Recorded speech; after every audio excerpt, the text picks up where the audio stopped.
Next, the Sunday card from Aqueduct features 2 New York Stallion Series stakes. Morning Matcha, grade 1 place to face some of the toughest in her division. She'll be a short price in the Staten Island division. Boston Bay has had a productive year, 5 wins from 11 starts, and she has been popular. The 11-time winner has changed barns 5 times this year. Linda Rice took her back after winning with her twice already this summer. Today's flavor is all about speed, and he's won nearly half his 15 starts, but he has questions to answer after he backed up in his last outing. Can trainer George Weaver right the ship with his speedy New York bred, who looked like he had star quality with his strong start to the year? And we'll look back on the upset score from Hoist the Gold, who took control early and ran away with Saturday's Cigar Mile. All that and more coming up on this Sunday edition of America's Day at the Races. It's brought to you in part by America's Best Racing. For the love of the race, visit americasbestracing.net today. Great to be with you on our FS1 coverage from South Ozone Park, New York. I'm Greg Wolf. Coming up today, 9-race card. First half of that card on our FS1 coverage. That second half will continue over on FS2.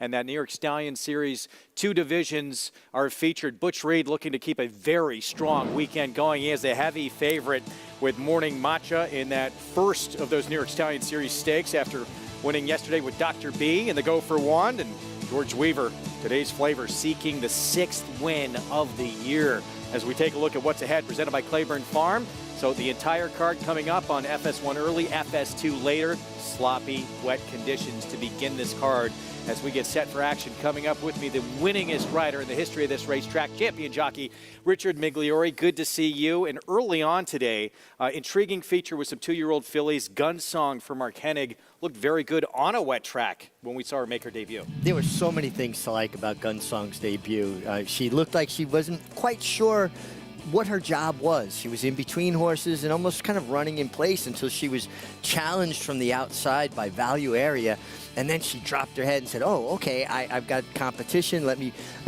show them what I can do." And she was never going to let this filly beat her. She's got a terrific pedigree, obviously by Gun Runner, the mare Nicole H, 10 for 30 lifetime, multiple graded stakes winner, grade 1 place, as a matter of fact. And I know a lot of people don't think about gallop outs much, and sometimes with older horses it really doesn't matter. They'll shut down as soon as they know their job is over. But in this case, with a young horse, Gun Song, she galloped out very strong, which leads you to believe the 7 furlongs should be no problem whatsoever. I like the progression too. Didn't jump right into stakes races, and I think this is a filly with a lot of upside, a lot of potential.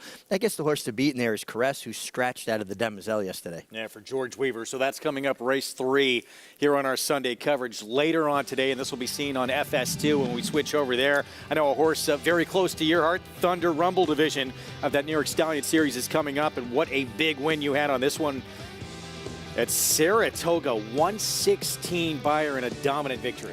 It was a tremendous story, and he was a tremendous racehorse. Unfortunately, he was injured in the Whitney, and I thought he was going to win the Whitney where he was traveling. Richie O'Connell had been his trainer. I had worked him, in fact, for Richie before he ever ran. Was supposed to ride him. I got injured. I never got the mount back.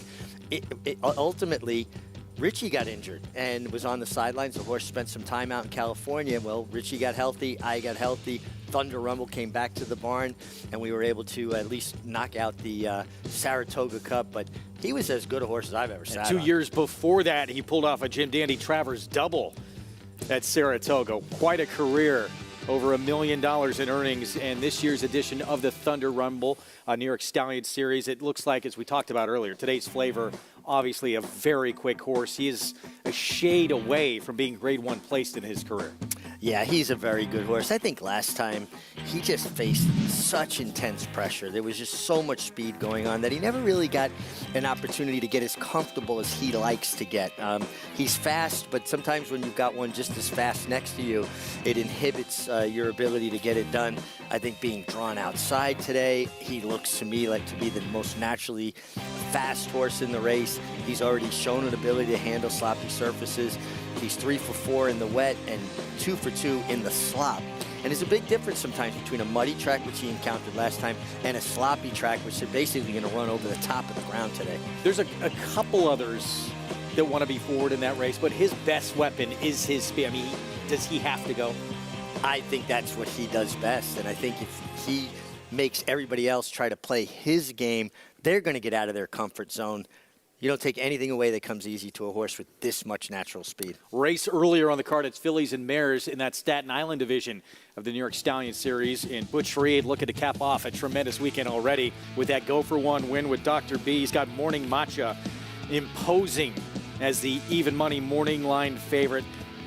Will break in post 7 and is coming out of Open Company, and a 4-year-old filly who was grade 1 placed in her career. Well, not only is she coming out of Open Company, and she's done extremely well in Open Company stakes races, she's a New York bred, but she's also a New York bred sired by a New York Stallion, hence the ability to run in a New York Stallion stakes. Here's the third last time in the turn back the alarm, excuse me. Oh, I'm sorry, she's a Pennsylvania bred, but she's by Central Banker, who stands in the state of New York. That's why she's eligible for the Stallion Stakes. Years ago, I rode a really good mare for Todd Pletcher, Jersey Girl. She was a New Jersey bred. Who started things for Todd Pletcher. But really did start things for Todd. But she was eligible for the Stallion Stakes because she was by a New York Stallion. So this is what the Stallion Stakes is about. Don't have to be a registered New York bred, but by a New York-based stallion. Probably her toughest competition in that race, if she can get back to the race that she had a couple starts ago, that is Buston Bay for Linda Rice, who is, again, chasing a record as we set to close out this year on the NYRA circuit. Let's check in with Acacia Clement for more. And Greg, it's my last day on air, at least for a little while here in the season, and a beautiful send-off with the overcast weather here and some light rain still falling. But yes, looking forward to those New York Stallion Series coming up. And as far as Buston Bay, yes, she was disqualified 2 starts back as she beat the gate. And you could even see it in that short comment. But she ran a huge race, and this was a horse that Linda Rice had actually reclaimed. Now, last time out, she was very disappointing in that effort. What happened with Buston Bay? Is she going to be able to get back on track and into those big races that we've seen from her in the past? The fact that Linda went back in to claim this horse again, the fact that, again, though she was disqualified 2 starts back, she really ran her race and she ran very well. So she has some questions to answer today. Linda Rice saying that she came out of that most recent effort just fine, and she's just going to throw the race out and expect her to run her better performances today. So if it's just based off of what we've seen from her recently, Buston Bay is a horse that is a logical player in today's New York Stallion Series. But Linda, as you mentioned, Greg, she is getting closer and closer to that record, which was set by David Jacobson in 2013 with 164 wins for a year on the NYRA circuit. So she's got a few more days to get closer to that record and potentially surpass it. She's also nearing another important record, which is the one that's currently held by Kathleen O'Connell for the winningest female trainer of all time. Linda coming into today is at 2,398 wins. Kathleen at 2,428. And when I got to interview Kathleen at Tampa back this winter, Greg, when she broke the record, she said, it's a record that I hope and pray is meant to be passed in the future. I want women everywhere to be able to keep racking up those wins, and pretty impressive to see exactly that being done. Well, Kathleen O'Connell deserves a lot of credit, but it's going to be a very short time in the near future when that is passed. But congrats to both these two for what they've done in the sport. But Linda Rice, very, very soon, as we turn the calendar to 2024, will be holding that record. Just incredible the year she has had. You can play all today's action, as you can see, with NYRA Bets. Go on the app or go to NYRABets.com. Get that $200 deposit match sign-up bonus. Talked about that streak Linda Rice had earlier this year. 5 consecutive meets on this NYRA circuit. She won or tied for the training title, culminating with that meet at Saratoga in the most dramatic way possible, tying Chad Brown in the final race of the meet to keep that streak alive. It's just so hard to string together multiple meets because your horses are going to get tired or going to run out of conditions. Linda's able to kind of keep it going, just approaches it in such a professional manner. And she's got the odds-on favorite with this 4-year-old right here. Linda Rice will send out bargaining power, odds-on favorite, who's been at this level the last 2 starts, but now moves to her barn. If she just claimed this one off of Chad Brown, we'll have the post parade for the opener when we come back. A Grade 1 winner of nearly $2 million, Silver State hails from the sire line of legendary Claiborne stallion Danzig. And his second dam is full sister to Kentucky Derby winner Monarchos. After winning the Oaklawn Handicap, Silver State defeated Knicks Go in the Grade 1 Metropolitan Handicap. 130-40, 130-40. Roger, 140,000. 120, 120, PC, 120,000. Grade 1 winner Silver State, standing at Claiborne Farm. RaceLens is the most in-depth product in horse racing with unique features found nowhere else. True odds, predictive analysis, and pace projection. RaceLens. It will change the way you follow horse racing and take your game to the next level.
Back on our coverage on FS1, America's Day at the Races. It's brought to you in part by legendary Claiborne Farm. 100 years of doing the usual unusually well as we get set for the opener coming up on our Sunday coverage. Approaching the 7-minute mark to post. Sloppy racetrack to begin the card. And there is the Linda Rice 4-5 favorite. Bargaining power. She just claimed this horse big off Chad Brown last start. Yeah, listen, going from one good barn to another, and one thing you can count on is that this horse was well cared for, you know, in the Chad Brown barn, and looks very formidable here. You think about all the trainers over the years that have trained horses in New York, Frank Martin, people that were leading trainer for the year. To think you're in a position to be the winningest trainer in a single year in the state of New York is a huge accomplishment. Incredible achievement, whether it happens or not, for Linda Rice, just to get close to it. Let's head downstairs for a paddock report. Check in with Acacia. Yeah, she's been so dominant and has really been very sharp in claiming horses, Greg. And that's what we see here as well with the number 3 bargaining power. In fact, the two biggest players in this race do appear to be the ones that were both previously trained by Chad Brown. And as far as bargaining power, this was a horse that I was in the paddock for last time and said that he just hadn't really strengthened much. He was also one that it seemed like at the start he kind of broke out a little bit and just really didn't seem to run on until late when he was second best. But he does have tactical speed, and that's why of the two big players, I preferred him. He could be more forwardly placed. They also changed the bit on him in the first start for Linda Rice. He's wearing a ring bit now. He was previously outfitted with a Houghton or cage bit, a much more severe kind of bit for horses that had the tendency to get out or kind of lug in and out. He's also stronger today. I think he's actually carrying his weight a little bit better. And just the fact that he has a bit more early speed, I do appreciate in this spot. As far as the 5 swing district, looks like he was purchased out of that first race, now owned and trained by Mike Maker. And I didn't see him first time out, so don't have anything to compare it to. But that was for $20,000. It seems like maybe the connections just kind of gave up a little bit quickly. And yes, he was second best to Frisky Jim, who was 4-5 in that race. But he does get an equipment change today as well. short cheater cut blinkers going on, which hopefully will help him to get out of the gate a little bit better, because he was off slow last time out and kind of ran on. And while I said the other big player in bargaining power has the benefit of being more forwardly placed, we'll see what happens with the more rain we've gotten. But yesterday, Greg, you really wanted to be forwardly placed and use that early speed to your advantage. Yeah, we'll keep an eye on that as riders up. There's Manny Franco on Swing District, who's actually stepping up in class off that debut performance when he was with Chad Brown. He got a late start to the races, didn't debut until November of his 4-year-old campaign. You can follow along with all the action on today's show. Get the stats of the horses, jockeys, trainers with free Equibase past performances. Go to NYRA.com/TV schedule and get your past performances there. Our post parade, we begin with Tap Your Heart. 9-1 on a horse whose only start came against straight maidens at Laurel, so a drop in class here. Yeah, drop in class, and should be forward from the inside. I've been impressed with Romero Mirage. I think he's going to fit right in very nicely this winter here. A runner-up in that race actually came to New York and improved with a 70 buyer as well. Ran third against Maiden Special. Here's Collect from Ike at 3-1. Yeah, turning back in distance, and I agree with Acacia, though. Yesterday, you needed to be forward, and with these conditions, I think you want to be forward again. Here's the Linda Rice favorite at even money bargaining power. Makes a lot of sense. Could take another step towards Linda taking down that record of leading most wins in a year in New York. Now, Mike Maker taking over training duties from Chad Brown with Swing District. Again, jumping up from 20 to 40 maiden claiming for start number 2. Yeah, showed decent speed on debut, kind of middle, moved into it, ran on. Yeah, okay, maiden 20, moving to maiden 40, but the figure was good and adds blinkers here. So let's look back at the favorite and bargaining power and what he did last time out when he was with Chad Brown. It was at this same 40 maiden claiming level. Sitting just off the early pace, would wind up, he beat and favored a distant second. Yeah, he was a distant second, chasing a fast pace and stayed on resolutely, and just feels like that might have been a bit of a tougher race. And, the third place finisher, Duke of Gloucester, came back to win out of that race. So, obviously it showed some quality this race. See if this one can back it up again. Do you expect to see bargaining power, the one in front early?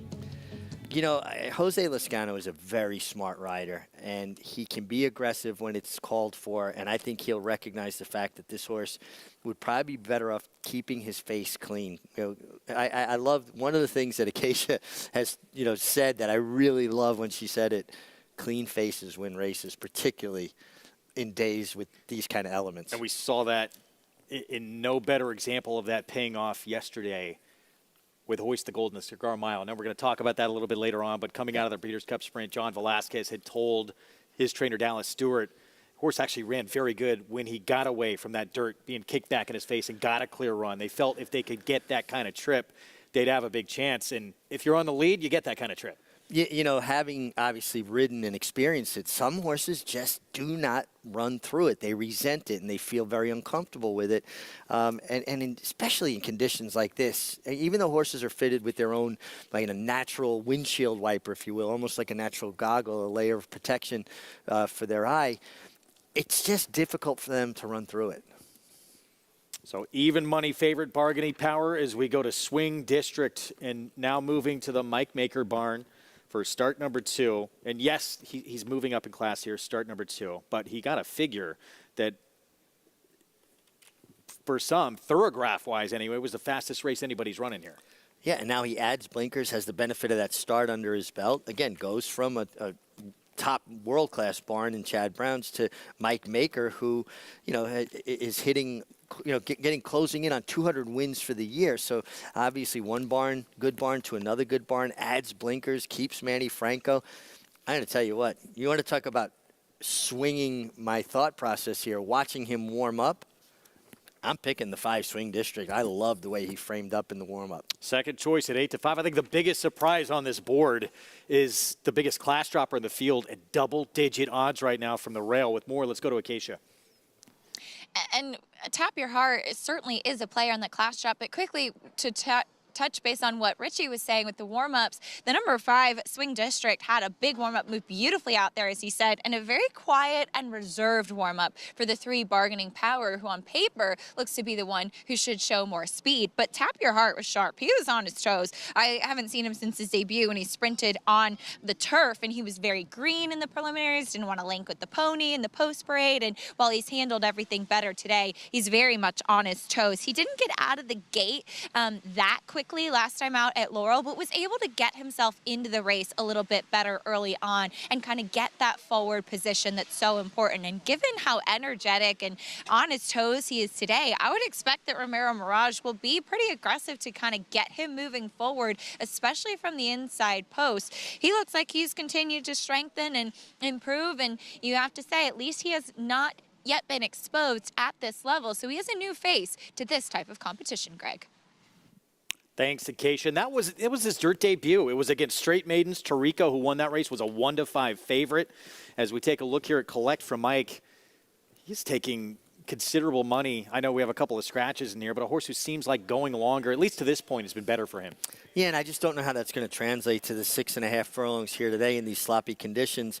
Better races have been on the turf, and it just feels like they're trying to figure out what this horse really wants to do. Now, obviously, turf season ended for us a little bit early this year because of all the inclement weather we've had. But I just feel like they're saying, well, look, we got to take a shot. We're done with turf racing. Let's see if we can be competitive here for these maiden claiming level. Well, there's the even money favorite, Linda Rice, Jose Lezcano. Lezcano with that stakes run on the go for Juan for Butch Reed on on Dr. B yesterday. We'll see if he can pick up another win here. Main rider for the Linda Rice barn. We're set for the Sunday card, and we kick off the Pick 5 on this sloppy going here on this Sunday afternoon. Let's go upstairs for the call to Chris Griffin. Swing District, last to load.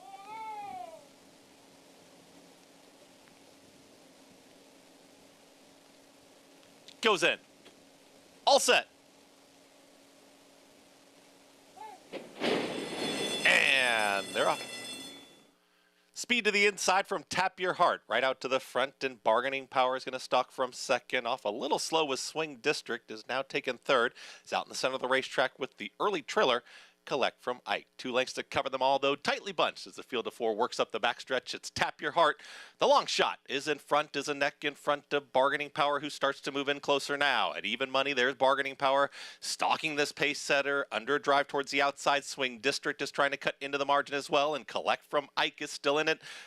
The field of 4 goes into that far turn, 22.52 for that opening quarter mile. Tap Your Heart is still in front. It's Tap Your Heart, Bargaining Power. They start to get some separation here. Collect from Ike is now making up some ground. Red Cap, Collect from Ike is right in behind this battling duo as they approach a quarter mile left to go. Where is Collect from Ike going to go? Might tip towards the outside, and here comes the move. It is Tap Your Heart to the inside. Bargaining Power now sprints for home. Collect from Ike is trying to put together a rally on the grandstand side. 3 across the racetrack here for a final 1/8 of a mile. Collect from Ike to the outside of Bargaining Power. Collect from Ike's got all the momentum. It's Collect from Ike who's now taken the lead and surges to the front. It is all Collect from Ike to get the victory. Collect from Ike over Bargaining Power, Tap Your Heart, and Swing District in 1 minute 17.48 seconds. Collect from Ike coming from off the pace with a win. Javier Castellano, this year's Kentucky Derby, Belmont Stakes, and Travers winning rider aboard for the victory. What a nice ride Javier Castellano gave Collect from Ike. And listen, Collect from Ike was good. I preferred others in here. He really was always traveling. When he was able to be close to that fast pace coming off of those longer races. Watch Greg here. I mean, Javier has a chance to tip out early. And he has so much confidence how much horse he has underneath him. He waits. He stays in behind them until they make the corner into the stretch. Then he angles out to the clear. And this horse really just kept finding after that. What a sweet ride. But you want to talk about a horse giving a rider confidence, traveling up to the bit like that. And he said, no, I got time. I'm not going to tip out too soon. And then he just came down the center of the racetrack. And this was a very good effort. Collect from Ike. Again, a horse that I didn't particularly like. Boy, he loved the going, and he was very good today. 2-3-1-5 finish, second biggest price on the board, and what was just a 4-horse field will play fairly big in your multi-race wagers because you beat an even money and 6 to 5 top 2 choices in here. And for a man who's had an incredible career, Hall of Famer, he won 4 straight Eclipse Awards as Outstanding Rider. It has been, even for him, a dream season. It's just a renaissance of his career. You know, it seems like riders hit a certain stage of their life. I think he was struggling with some physical injuries. And, you know, people start gravitating towards younger riders. And we have a room full of very young, very talented riders. And the fact that Javier Castellano and his agent, PJ Campo, have been able to kind of get back into barns that, not that they were locked out of, but they weren't the go-to guy anymore, has really made a huge difference. And he's riding in great form. And listen, this is a guy who won the Derby and the Belmont this year and a record Travers. Look at how he just rode a maiden 40 like it was the Kentucky Derby. Indeed. We're going to take a timeout. When we come back, hoist the gold. What a performance on the front end in the Cigar Mile.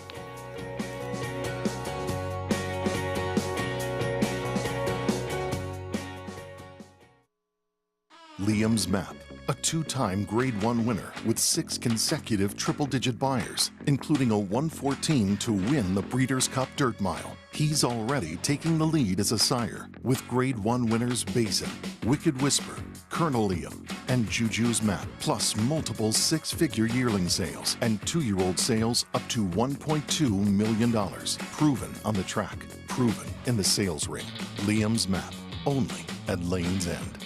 Experience the adrenaline-pumping, suspense-filled action of the Sport of Kings no matter where you are with Naira Bets. It's fast, easy, and secure. Download the app today and start winning with our lucrative weekly promotions, thrilling handicapping contests, and a one-of-a-kind VIP rewards program.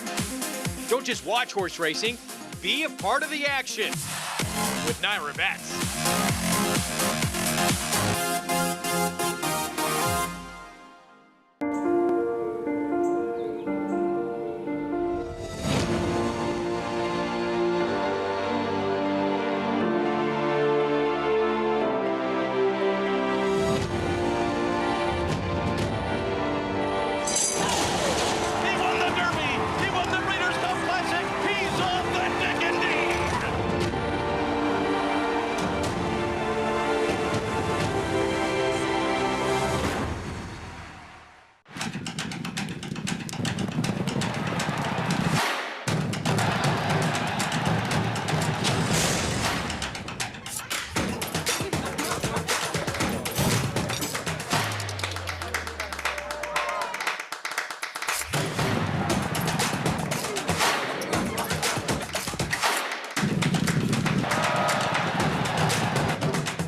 You're watching our coverage on FS1, America's Day at the Races. It's brought to you in part by Naira Bets, where you can play it all, bet any track, anywhere, anytime on the Naira Bets app or nairabets.com. Collect from Mike. Javier Castellano on board for John Pregman Jr. Wins it 4-1 to start our Sunday program. Really nice effort. Loved the way he was able to keep in touch early, dropping back in distance from those mile races. And I love the way Javier said, I'm just going to stay in behind these guys. I've got so much horse. I'm traveling before making the corner, tipping out in the clear. And just a really nice effort by this horse and a nice ride by Javier. So collect for Mike. You know, as you said, the connection's still kind of searching what he wants to do. And maybe a blessing in disguise here, coming up with a wet track. But certainly showing he can sprint closing into these conditions, at least against this level. Well, you know, but the way he did it, you got to think now that gives him a lot of confidence to, you know, turf season's over. Well, he didn't need the turf, and now he can continue to run on through the winter months right here in New York. But collect from Ike, very good as your third choice at $10 in a 4-horse field. Race 2, it's going to kick off the early pick 4.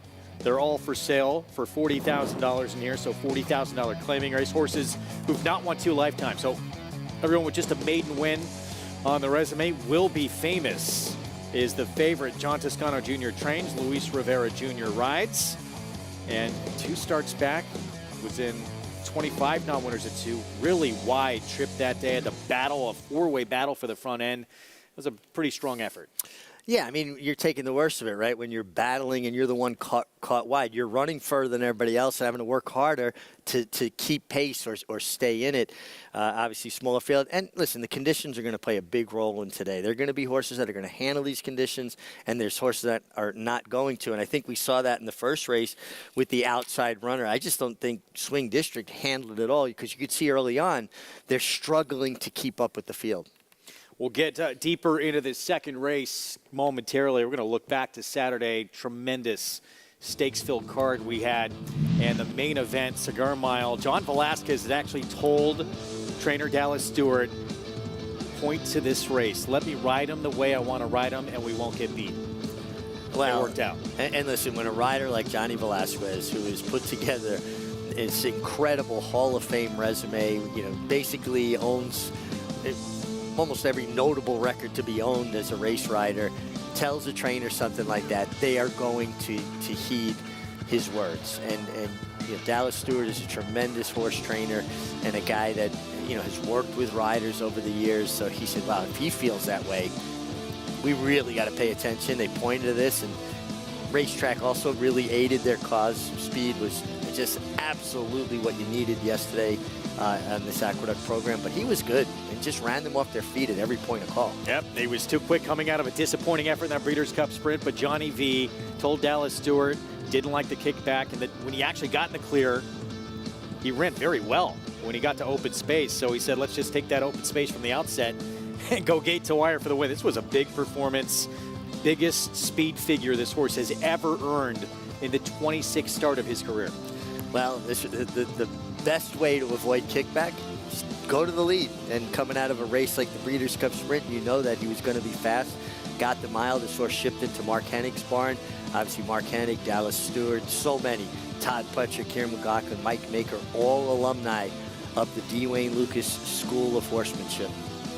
Now look at what Johnny V has done in the Cigar Mile in his career. First win came all the way back in 2001 on the brilliant left bank.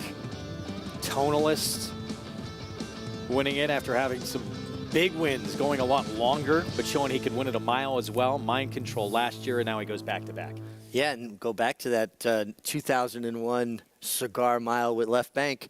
I finished second. Johnny, I never won it. I had about 4 seconds in it. You got 4 wins. Now, left bank was very good at that time. Yeah, he was incredible, too, up to a mile and an eighth. Yeah, he was a real good horse. Hoist the Gold, though. What a performance, and doing it on the front end, Acacia.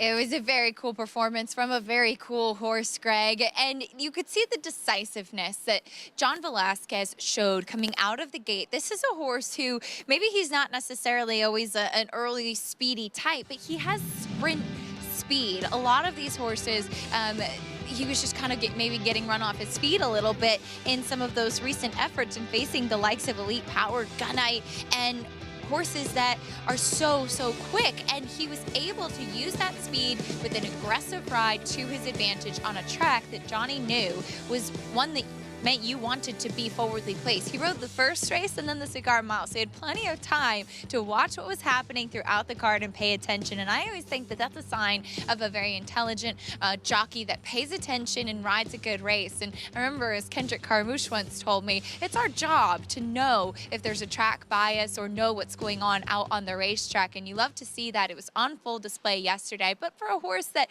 has always kind of been one that's right there against some of the top horses in the division and maybe doesn't always get the accolades he deserves, a talented horse who got a special day in the winner's circle yesterday, Greg. Yeah, and great to see a plan like that. We mentioned John Velasquez telling Dallas Stewart, point to this race, I'll get it done for you, and have that plan come to fruition and work out. And now over $1 million in earnings for Hoist the Gold. Meanwhile, similar tactics in the Go for One with Dr. B. Comes up a wet track again, and we know Dr. B winning in this race last year on a wet surface, got exactly what she wanted.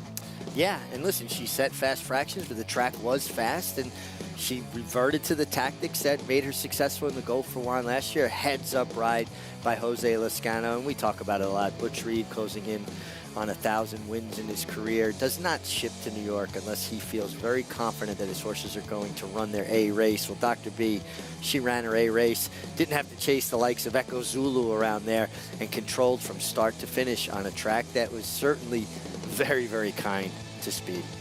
And trainer Butch Reed saying we certainly did get a little lucky with the way the surface came up because she loves this kind of surface, but she produced. Give her credit, give him credit for what he's done with his 5-year-old mare. Over $580,000 in earnings now, back-to-back in this race. And been a while. She had not won since this race last year, but she was tackling top-level company. Yeah, I mean, she really was facing the best of the filly and mare division. And when you're looking at the race and kind of digging a little deeper yesterday, I just felt like she was going to make the lead, especially from the inside. It gives a rider more of a sense of urgency to go forward. Sometimes when you're drawn outside, psychologically, you're almost a little bit too complacent. That wasn't the case here.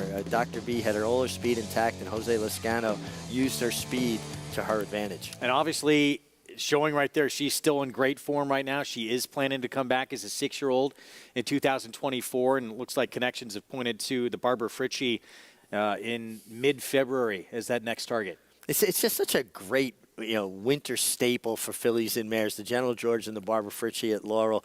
Big purse for that time of the year, 7 furlongs. Great history in both of those races. We're going to take a timeout. We'll be back to talk Pick 4, Race 2. This non-winners at 2 Life 6-furlong sprint right after this. Will Be Famous. Right now an even money favorite. And there she is for John Toscano Jr. coming off a 4th-place effort against much tougher company. A little class relief today for the even money favorite.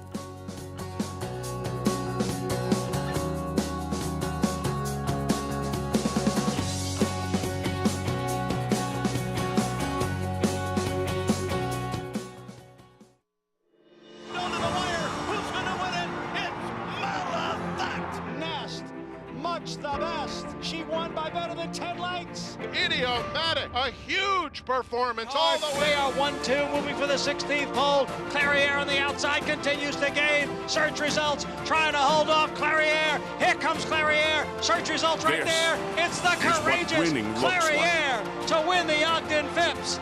Curlin, the classic sire. Thoroughbred Racing is taking vital steps to make our sports safer. These include the use of independent veterinarians, strict anti-doping and medication controls, and a single national authority empowered to create uniform standards and enforce reforms. With each step, more data is gathered, accountability demanded, and progress made as safety takes the lead. Visit ntra.com/safety for more.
Thanks for being with us on our Sunday coverage of America's Day at the Races.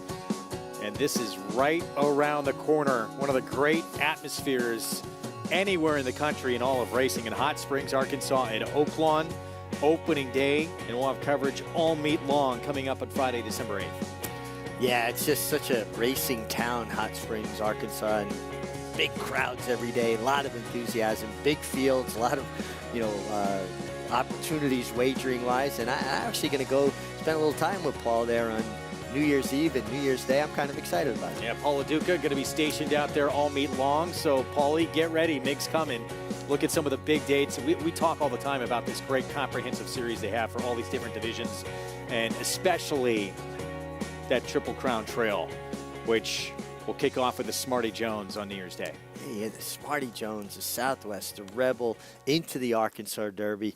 And they have that pretty much for every division, which is really a nice thing. It gives trainers an opportunity to kind of map out a campaign and point to these different spots. And they've had great success with the 3-year-olds coming out of that series, winning the Arkansas Derby, going on to the Kentucky Derby. So we look forward to it. We're going to have a cross-country Pick 5 as well every single day of their coverage, combining New York and Hot Springs racing as we get back to Aqueduct, race 2 for the 6-furlong sprint. Here's the 6-5 favorite now, Will Be Famous. Huge drop down in class, was in a really tough spot. Last out, 28-1 odds. Prior to that, looked like Will Be Famous was going to win this race on November 3rd. Took a pretty formidable lead into the stretch. And then weak and late, part of a 4-way battle for the lead, did this one in. Yeah, I just think being hung wide, doing the most work outside of horses, having to run further. The more ground loss, the further you're racing. Louis Rivera Jr. has made a nice impression. He was second on this day. He gets the mount back here. And I think riders learn something when they ride a horse like this. Again, conditions are going to play a big factor in how horses run today, but speed is a good thing to have. She should be forward. Let's head downstairs to Acacia for more. And as far as Will Be Famous, I completely agree with what Richie said about a jockey having the opportunity to learn about a horse when they've ridden that filly before. And for Luis Rivera Jr., an apprentice that's done everything right, but still an apprentice and is still learning. And this was a filly that two back her last time in a condition claiming race. She did all the dirty work that day and then opened up when still kind of lugging in a little bit, maybe a little reluctant to switch leads. And then she was run down late by My Girl who was a closer coming in to that spot. So I'm willing to forgive her for that, though I'm sure it was painful if you had her that day and she looked like the winner. Last time out, I don't think she disgraced herself against tougher competition. She's one of those fillies that looks better once they put the tack on. She kind of fills out, puffs up into herself. Her coat looks great for this time of year. She's been very relaxed and professional, except at one point when they were kind of walking around, she just stopped and did a little crow hop, a little jump up here in the paddock. So she's feeling good today as well, which I appreciate. And I think she runs her best races when you just kind of let her roll. And hopefully she doesn't have to take as much pressure as she did 2 starts back her last time in a claiming race. The number 4, Starry Midnight for Linda Rice, is an intriguing one because she's just been facing significantly better horses than what she's going to find today. But we haven't seen her since April. My notes from her back then were that she just was getting really light. She was not carrying her weight well at all, especially for Linda's barn, where her horses always carry great flesh, great condition, and always are well turned out. And this filly was just kind of showing that maybe things weren't 100%. And then we saw a layoff. She missed the summer races. She, 2 and 3 back, was running against New York Bred Stakes Company and horses that were in very good form at that time. It is always a little bit of a question mark for me when you see them wait long enough to come back to the races and then these horses return in a claiming race. But that said, she's obviously shown that she just can't compete really up to that level of what she was facing before. And overall, her weight looks much better now. She's fit coming back. She's carrying better condition behind the saddle, though she's more of a narrow type. And I'm impressed with what I see from her off the bench. She looks like she should be ready to go. And she also looks like she should handle these conditions just fine. The 6, Dance With Me Babe, switched to the dirt last time out, and this was a horse who previously had been running on the turf, and she has run faster races on the grass, but she did get the win last time out. Dylan Davis really hustled her out of the gate that day, and she was able to kind of stalk and take over and get a good trip, but he made sure that she was forward, and she is sharp in here today. She could potentially be a thorn in the side of your favorite Will Be Famous, who can be a little bit of a runoff and is drawn to the inside and will kind of have her hand forced. I'm wondering what we'll see with Dance With Me Babe, who is having the advantage of drawn to the outside and acting, Greg, like a horse that wants to be forward once again. All right, Acacia, thank you. We'll see if that can help her chances. She did win in her dirt debut very slow figure doing it. She'd need to improve, but maybe with things going her way, pace-wise, that can happen. Play Exactas at Aqueduct with no takeout. Earn a 0% takeout Exacta bonus today just by playing with Naira Bets. Play the races at Aqueduct. Get that 0% takeout on your Exacta winnings. Simply opt in at NairaBets.com. Joining us for the first time today on our FS1 coverage, Jonathan Kinchin. Hey, JK. Hook 'em horns, Wolfie. Look, in this situation here, I'm going to try to play an Exacta. I like the 2 quite a bit, Will Be Famous, just faster than these other horses. And if you watch the trip that Will Be Famous had last time, the 2 Will Be Famous was wide all the way around there, going 6 furlongs, basically ran like 6.5 the way that trip worked out. Had the fastest figure that day. It just stands out a little bit in this group. So when I'm going to try to play this Exacta, I'm going to do what I call like a front and back wheel. I'm sure there's some old timers that say that's not a front and back wheel. What I'm going to do is I'm going to take the 2 on top. So I'll bet the 2 with the horses that I think should run well as well, 4, 5, 6 in second place. And then I'm going to play that for, let's say, $10. That'll be a $30 ticket. Then I'm going to come back for less money, maybe $5, and I'm going to play the 4, 5, 6 in first place with the 2 in second. That'll be a cheaper ticket for $15. What I want to do there is I want to leverage my opinion. I believe the 2 Will Be Famous is going to run well. I think this horse is going to either win or for whatever reason someone jumps up. I still think Will Be Famous will run second. It's kind of a more attractive, a more upside place wager, as it were, where I think the 2 is going to be in that first or second spot. Wolfie? All right, JK, thanks. Don't forget pick 4 begins here as well. We start our post parade with Ghostly Girl. Yeah, the other from the John Toscano barn. Your second choice, John Toscano holding a strong hand here. Even money favorite, Will Be Famous. Yeah, Will Be Famous. I agree. I think she's going to be super tough to beat here. Harlan's Bond went by with Jose Gomez, and here's Starry Midnight for Linda Rice. Yeah, good remarks from Acacia about this one's physicality. Big Hazel has Katie Davis in the irons. Has a race or 2 that could put her squarely in the frame here at a big price. And her brother is right outside on Dance With Me, Babe, for Oscar Barrera. Yeah, we're getting 2 Davises in the same race, and the Ryden Davis clan, Dad Robbie, has to be very proud of watching his children be so successful at this, and he was such a top rider in his own right. So there's a look. Quick look there at Dance With Me, Babe. Dirt debut was that victory by 3+ lengths, but it was a slowly run race. But again, if this one potentially can get to the front, do it easily. I don't see that happening, though. I think this horse was forward last time, was hustled hard by Dylan Davis. And if you just look at purely at the fractions, 22 and 4, okay, 47. Will Be Famous, she went 22 and 2 the 2 starts back when she was run down late. I think she's just naturally faster, and she looked ultra sharp in the paddock. Really did. Here's the 4. This is Starry Midnight for Linda Rice. Jose Lizcano will ride here on a filly who's been off since April of this year, but we'll get a little class relief here. Yeah, this is a 3-year-old filly now, later in the year. They change. The horses develop, and just like people, some horses develop earlier, some take a little longer. I like the fact that she got high marks from Acacia from a physical perspective.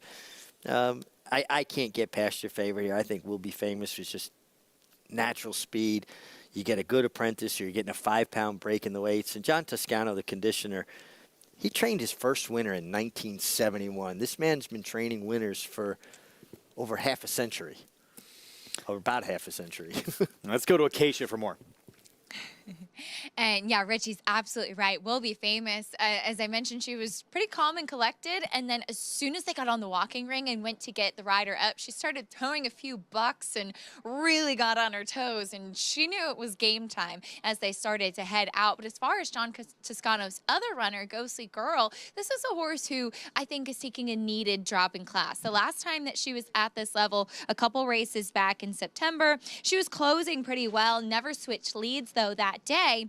and I think has been able to settle a little bit more and is just going back to a logical level close to that at which they claimed her. So I think it just makes sense in here. She didn't have any speed last time out when going 7 furlongs and was trying to close on the outside, but just facing tougher and not able to make a dent. She had a lovely warm-up out on the track, and while she was sharp in the paddock to begin, she's kind of settled and relaxed and gotten into her stride a little bit more as they've continued on with the preliminaries. So it's always a positive, I think, too, for a trainer when they have a couple of horses in with complementary running styles. You have Will Be Famous, who you know is going to be on the engine early, and then Ghostly Girl, who will be running late, Greg. Yeah, so good 1-2 combo. Yeah, we'll say for Ghostly Girl, and maybe it's been the competition, but to this point, wet tracks have not really been her friend. No, but she has had a steady diet of longer races, and sometimes, you know, we get fooled with horses. We think, oh, this horse really wants more ground, and then when they get to turn back, we see a different version of them or a better version of them. You know, what's the old saying? You know, people have opinions, horses have the answers. This game makes fools of a lot of us on a daily basis. No doubt. You know, one thing we should talk about just briefly, like Luis Rivera Jr., who I am impressed with. I think this kid has a lot of ability. I just feel like when he rode Will Be Famous 2 back, he didn't really make a decision. He just kind of, well, I'm here, and I'll sit here. And, you know, the one thing that I'm very hard on riders about is when they don't make a decision. Be decisive. Live with your decision, whether it turns out to be a mistake or not. As a professional athlete, you've got to be strong enough in your own convictions that, hey, I'm going to do something, and don't be victimized. Don't allow other people to dictate to you how your race is going to run. That was a tough spot for him. He was at a far outside post that day, wanted to be forward. 3 other horses to his inside decided to go as well. No, fair enough, but I think then you either got to go on a little bit, go a little quicker to clear. Most horses aren't good enough to be 4 wide throughout the entirety of a race and win, or take back a little bit and tuck in. But you can't be just complacent about that decision and just sit there. You know, we saw it with a race the other day. Those are the kind of horses that I want to bet those horses back because I just don't think they're given their best chance to win. A really tough spot to try and seal the deal from, being 4 wide in a 4-way battle for the front end. A valiant effort to wind up second that day. Drawn a lot better here to try and take advantage of that speed. We'll see what happens with Will Be Famous. Luis Rivera back in the irons on the even money favorite as we start our pick 4. Let's go upstairs. Chris Griffin, the call. 3 out. Starry Midnight, Big Hazel, Dance With Me Babe.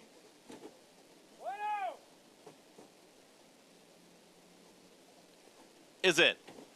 All set. And they're off.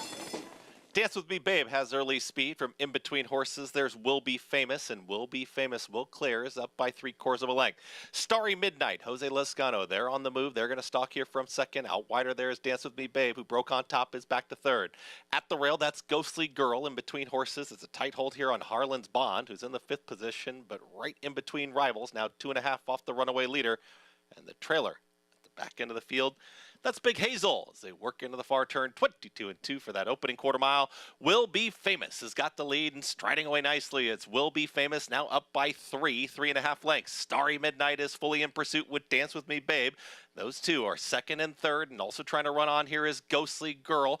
Ghostly Girl's in the 4th spot, but Will Be Famous is getting away. It's Will Be Famous who hugs the rail. Starry Midnight is starting to move closer now, and Starry Midnight is within 4 of the leader. It's still Will Be Famous who has a nice cushion. Here's Starry Midnight with a late move, and up on the far outside, Harlan's Bond is in the clear, but running out of time. Will Be Famous, a 16th to go, is almost home. It is going to be Will Be Famous. Got a little green there late, but Will Be Famous gets the win. Harlan's Bond up for second, then Starry Midnight and Ghostly Girl in 1 minute 11 flat. Will Be Famous didn't have to deal with a speed duel today. Got to the front, was sharp out of the gate, and goes gate to wire for the win. And you're on the best horse. Luis Rivera Jr. did the right thing. Just let her roll. Let everybody else get starched chasing you. Don't get cute. Don't try to back it down or slow things down. She went quick early. Yeah, she was getting a little bit tired late, but the race was over by the 8th pole. She had put enough distance between her and the field. Nice effort from Harlan's Bond, who rallied well out towards the middle of the track under Jose Gomez, who is really taking that step from an apprentice to starting to really make his mark as a journeyman. Not an easy transition.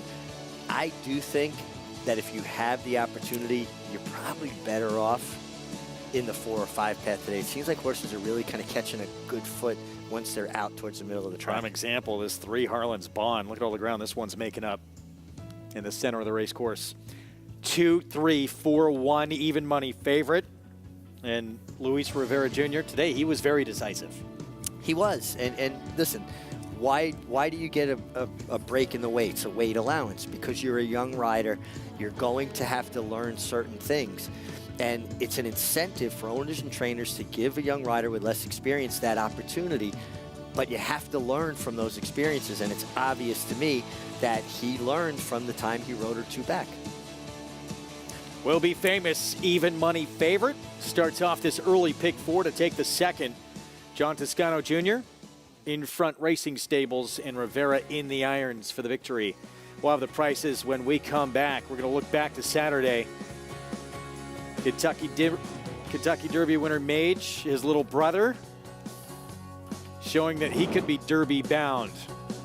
On the Triple Crown Trail, he puts together an incredible stretch run, out-dueling Sierra Leone. We'll take a look back at his Grade 2 winning performance under this man, Luis Saez, when we come back.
Catching Society.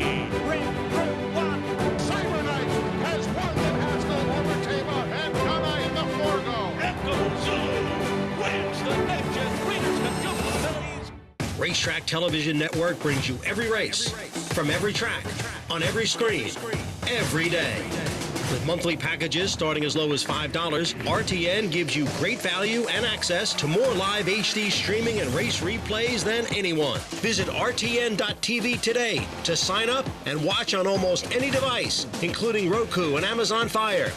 RTN has packages that start at $5 per month.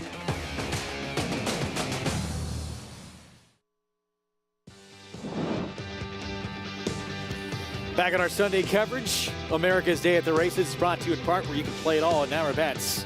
Go to the app, go to NauerBets.com, and play along. Bet any track, anywhere, anytime. Even money favorite. And Will Be Famous, Luis Rivera Jr. getting another opportunity on this 3-year-old filly for John Toscano Jr., and he makes the most of it. Yeah, speed on off track, a filly that looked best on paper, and he did the right thing. You don't get cute. Don't take no prisoners. Allow them to use their speed. And you saw all the horses that were chasing her were getting tired chasing her. The only horse that made a rally was Harlan's Bond, who had no speed early on.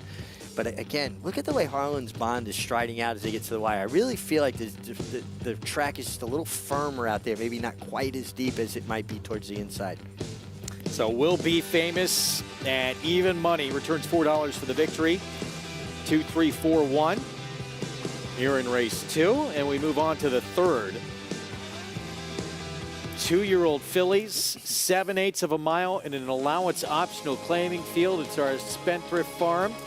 2-year-old race of the day, home of North America's 4-time reigning champion General Sire Into Mischief stands at Spendthrift. And it really looks like two standouts in here. Caress for George Weaver on the rail, and Gunsong for Mark Hennig, who had that really big debut on a sloppy sealed track for Mark Hennig.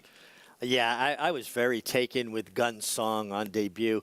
It almost looked like she was, she was running with horses, but she wasn't quite clued into her job until she was challenged from the outside by Value Area. And then she lowered her head and went on. And again, we'll go back to the gallop out. She galloped out very strong, refused to let that horse pass. And sometimes with older horses, as soon as they hit the wire, they've become smart. They know that their job is over. They'll shut right down. They won't gallop out much. But when you see a young horse, a 2-year-old, gallop out the way she did, I think it speaks volumes about how comfortable she's going to be going another furlong, another 220 yards. Today, 7 furlongs from that 6-furlong debut on a similar kind of racetrack, on a sloppy track. We all know that the division that gets all the attention in this sport is that glamour division on the road to the Triple Crown. Eventually, when these 2-year-olds become 3-year-olds in 2024, there's one race right now in the sport that everybody is talking about. It happened yesterday, Grade 2 Remsen, and this year's Kentucky Derby winner's little brother,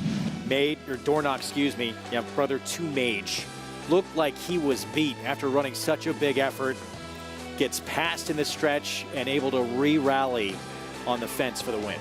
This was a sensational effort by both the winner and the runner-up. And in the moment, right after it happened, you're a little bit taken with the emotion of watching a good race. But I watched it over a few times last night, and I have a couple of different takeaways. Keep an eye on Dornoch on the inside now. He's a horse that's been reluctant to change leads. He almost brushed the rail there. In essence, it made him step away to his right lead. Now here comes Sierra Leone with this full head of speed, who made up an enormous amount of ground, just catapulted by horses on a track that was favoring speed, favoring horses that were forward, and he rallies up and takes the lead. And then Dornoch says, oh wait, I got more work to do, and I think he bore down and kicked in again after setting very fast fractions. So I don't think that the track aided him so much. He went a sub 47 half a mile, going a mile and a furlong for a 2-year-old. And Sierra Leone completely against the grain of the racetrack and passed a group of young, talented horses like they were standing still. I think both of these horses are outstanding, and I really can't separate them. Honestly, it was a race that both ran too well to lose. Sierra Leone, a lot to like against the track. Dornoch, the ultra game. This was a sensational race by two very talented colts. Incredible performance to come back from that position. Let's take a look at the head-on. He's in front. He bounces off the rail right there, as you see Dornoch. And then here comes this battle. Well, again, that brushing that rail there made him change leads. But now here comes Sierra Leone, and he's going to float down to him. He's trying to lug in a little bit. Good job by Jose Ortiz to allow him to get down there. But he's in so tight here. And you know what? This speaks volumes. You don't know how a young horse is going to react to that, to his tenacity and his courage. And the Derby is always a 20-horse field or thereabouts, depending on scratches. You want a horse that shows this kind of bravery. This was tremendous effort by both of these colts. Dornoch had a little bit more foundation. This was Sierra Leone's second race. These are really top-class colts. Didn't get intimidated either, being down on the inside, but is it a worry with a horse who does like to be forward, losing focus a little bit on the front end? Yeah, but, that even right there says he can get better. You haven't seen the best of him. He's still, I think, making some subtle mistakes and getting it done. What about when he figures the whole game out? And he's got a lot to live up to, but the mare is a producer, Puka. She's already, foaled a Kentucky Derby winner, and this horse is a major contender as we head into their 3-year-old season on the Kentucky Derby trail. Incredible stretch run, an incredible story with his brother winning this year's Kentucky Derby, and now Dornoch firmly on that Triple Crown trail as we get set to turn the page to 2024, Acacia.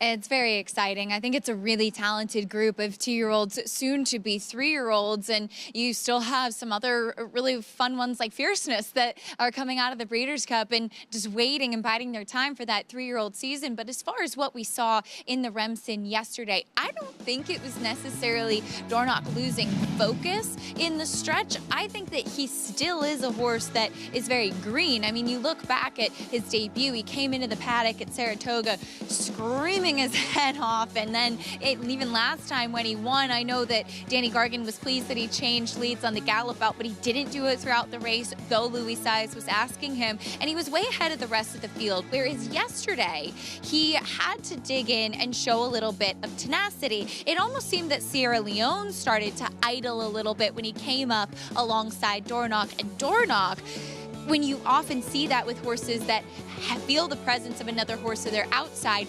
re-engaged. And I thought that that was a very impressive thing that I have yet to see from the younger brother of Mage. Mage is a little bit more of the smaller, compact build. He looks like his sire, Good Magic, who's one of the smaller Curlins, whereas Dornoch is a massive, lanky, leggy type of horse. So the fact that he has so much size to him and could be so game and tenacious being down inside along the rail, I think speaks volumes to it as well. I can't wait for these horses to meet again in the future, Greg.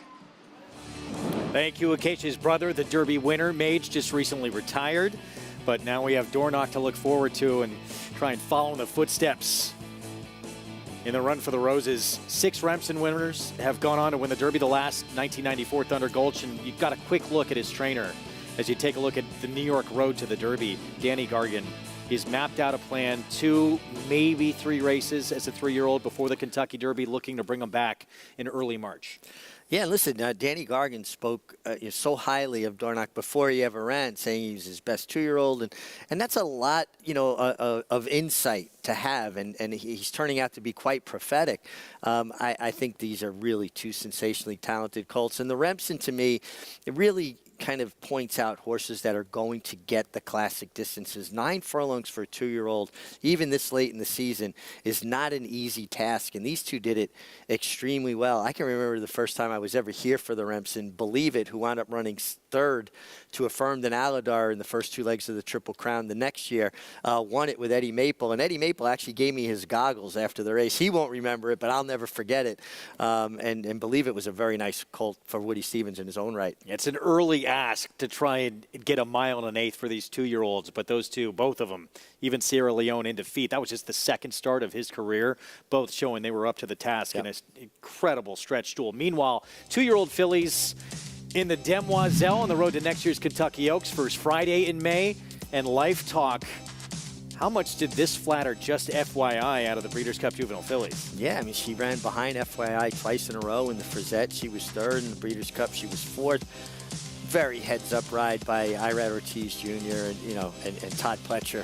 What accolade can you not use for Todd Pletcher? His 9th Demoiselle victory. And she was good. Shimmering Allure came calling, turning for home. Irad had a little bit left. She kicked on again. This was a nice effort by her. 9th overall and 4th in a row, by the way. Dual champion Malathot, 3-year-old champion filly Nest, and now maybe another one with a very big future here in Life Talk. And again, we talk about distance, 1 1/8. It bodes well for her going forward. 4 races like the Kentucky Oaks, the Alabama. Those are the classics for the fillies. And this was a very nice effort for her. And they felt, too, these connections with this filly and her pedigree. The longer she goes, the better she's going to be. Yeah, and one thing about Todd Pletcher's horses, they've had so much foundation put into them. He trains horses, not that they work fast. They kind of work steady. Their gallop outs are really impressive. And the miles that are put in before they even start doing their speed work really speaks volumes to that foundation that's laid. 4 in a row for Hall of Famer Todd Pletcher in the Demoiselle for 2-year-old fillies. 9 overall, and some incredible names on that list. The Great Machado, Stop Charging Maria, dual champion Malathot. Pretty impressive. And Gunrunner, by the way, continuing to make an impact. Sierra Leone runner-up to Dornoch in the Remsen. Son of Gunrunner, Life Talk. Daughter of Gunrunner. Now we have a daughter of Gunrunner as the favorite. Coming up in this 3rd race, there she is, Gunsong for Mark Hennig. It was very impressive first time out on a wet track. Dylan Davis will be back aboard. Let's head back down to Acacia.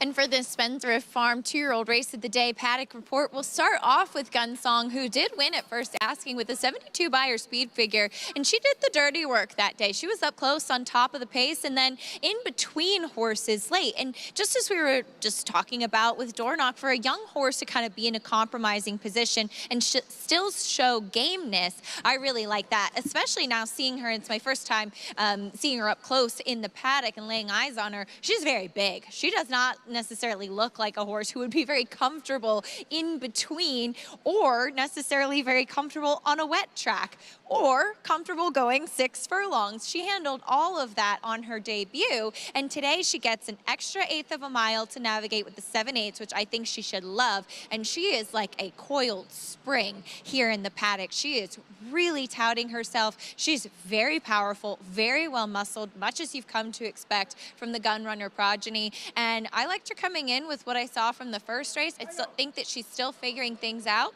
but I really like what I see from her today, especially given how game she was in that first start. The number 1, Caress, not that Caress, but this filly comes in after trying the Smart Halo over at Laurel after winning first time out. She was entered in the Demoiselle yesterday. They scratch, opting to run here. She does look like a horse that shorter is better. I really would not have been sold on her trying the 9 furlongs yesterday. And I'm even wondering if 7/8 is necessarily exactly what she wants. She's very round in her build. She has some size to her, but she's very compact in her frame overall and rounded out in those hindquarters. They add blinkers today, just a cheater cup, a very small cup, because last time out she kind of broke out a little bit at the start and she just never looked comfortable in that race at Laurel in behind horses. And so I do wonder if those blinkers are going to help her kind of get into the race, to settle, get into her stride a little bit more. She won nicely first out, kind of with a forwardly placed strip, and we'll see what she can do today. She did regress a little bit off of that debut effort. The number 2, Bell's Blue Bell. I've been having trouble with this name all day, so good luck, Chris Griffin. But this one has the foundation of having gone the mile distance already. She ran in the Tempted last time out behind Shimmering Allure, who, as we said, finished second in the Demoiselle yesterday with the 79 Beyer speed figure, and she showed a lot of speed that day too. I think that she'll appreciate the cut back in distance of the 7/8. She's built a little bit more like a sprinter type. She's a little bit smaller. She's incredibly athletic, super, super fit in here. This could be the right spot, and we'll see if she can kind of get back on track with that impressive, albeit not as quick, debut versus some of the others that she'll face in here, Greg. Acacia, thank you. And she mentioned, yeah, not that Caress. That Caress would be the multiple graded stakes winner trained by Alan Jerkins. But we have another new Caress showing up in this spot who will have the rail today for trainer George Weaver. You can play all today's action. Middle pick 4 starts here, beginning in this third by getting signed up with Nauer Bets. $200 deposit match sign up bonus when new members punch in that code at sign up match 200. Right there at NauerBets.com. Bet any track, anywhere, anytime. Let's go back to JK. Yeah, Wolfie, look, I think this is kind of there's 2 horses that kind of stand out to me, right? It's the 4 Gunsong and the 1 Caress. We'll talk about the 4 Gunsong first. Look, she ran the fastest number last time, and she deserves, and especially with the way that Acacia pointed out all these things that she did that she doesn't look like she wants to do. I think that is something that you want to take into account, that maybe she's going to take another step forward, and she could be extremely tough to beat at a short price, and I think she is the most likely winner. But I'm going to take a chance with the 1 here, Caress. George Weaver's had a ton of success this year. Actually, ton of success probably isn't a strong enough phrase. He's had a massive amount of success with 2-year-olds. He's making all the right decisions, all the right moves. This horse won first time out, had some excuses last time, puts the blinkers on. If I'm not mistaken, George in his career, in the last 5 years, when he has a 2-year-old that he puts first time blinkers, he wins 17% of the time. Not a great number, but it is better than his normal number of 16% that he wins with on a normal basis. JK, thanks. And blinkers on for Caress. So we just saw it go by. There's Bell's Blue Bell. Yeah, filly that, stretched out and attempted, probably didn't want a part of that mile. Leslie's Loot coming out of the Matron. Very that was fast. taken off the turf. Very fast. She's probably going to be on the lead. There's a 6-5 favorite, Gunsong. Really like this filly. Showed a lot of quality on debut. Love her pedigree. And the only multiple winner in this field, Antenna. Linda Rice had claimed this one and put right in the winner's circle off the claim. Yeah, projects to set up a good trip. Is going to have to improve, but she's already shown that she's proficient on a sloppy racetrack. So let's get back to Caress, who sped by in our post parade here as we moved up post times just a little bit. It's been a tremendous year for George Weaver, but especially with his 2-year-olds. Yeah, listen, George, worked for Todd Pletcher. Todd Pletcher worked at the feet of the master, D. Wayne Lucas, and I think George really, learned his lessons well, and they're very good at preparing young horses, teaching them their lessons, having them, very comfortable with a racing atmosphere before they even start. She won at first asking, did that here in New York on this racetrack at the Belmont and Aqueduct meet.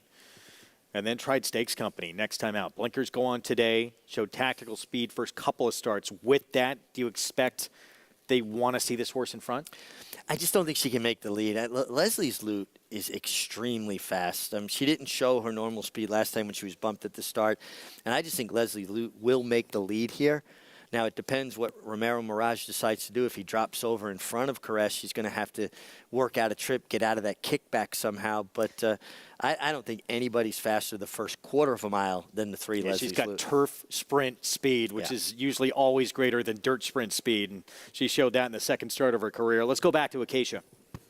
She is. She's very fast early. And this is a horse who was taken out of her comfort zone last time out in the maid train when she got bumped at the start and just didn't really get out of the gate well and trying to come from off of it. She's a horse, watch her at the gate because she often will load without the rider. She can be a little bit tricky at the starting gate and just really kind of getting a little bit too fired up. But she has that very dangerous gate speed and physically looks like a horse who should appreciate the 7 furlongs. Romero Mirage is not going to take something that comes naturally away from a horse that's this quick. And that could make things pretty interesting at a big price if she's able to get comfortable out on the front end. I think she's the fastest early. We'll see if she can be the fastest late, Greg.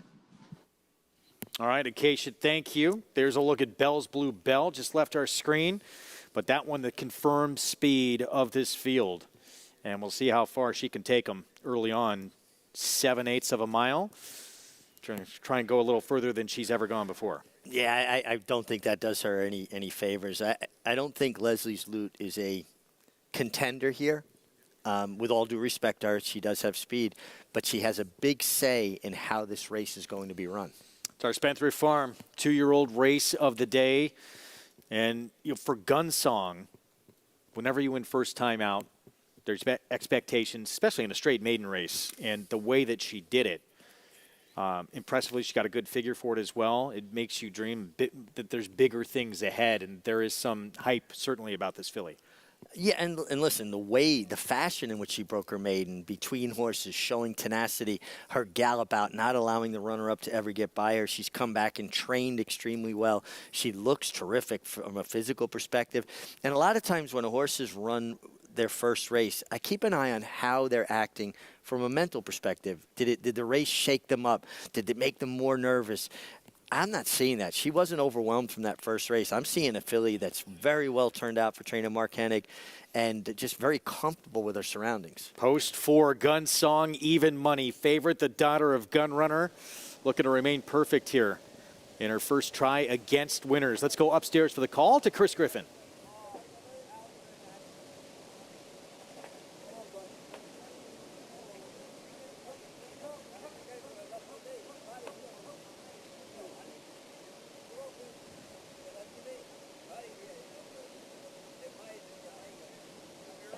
Is in.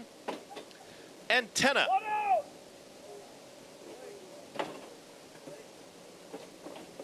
Goes forward.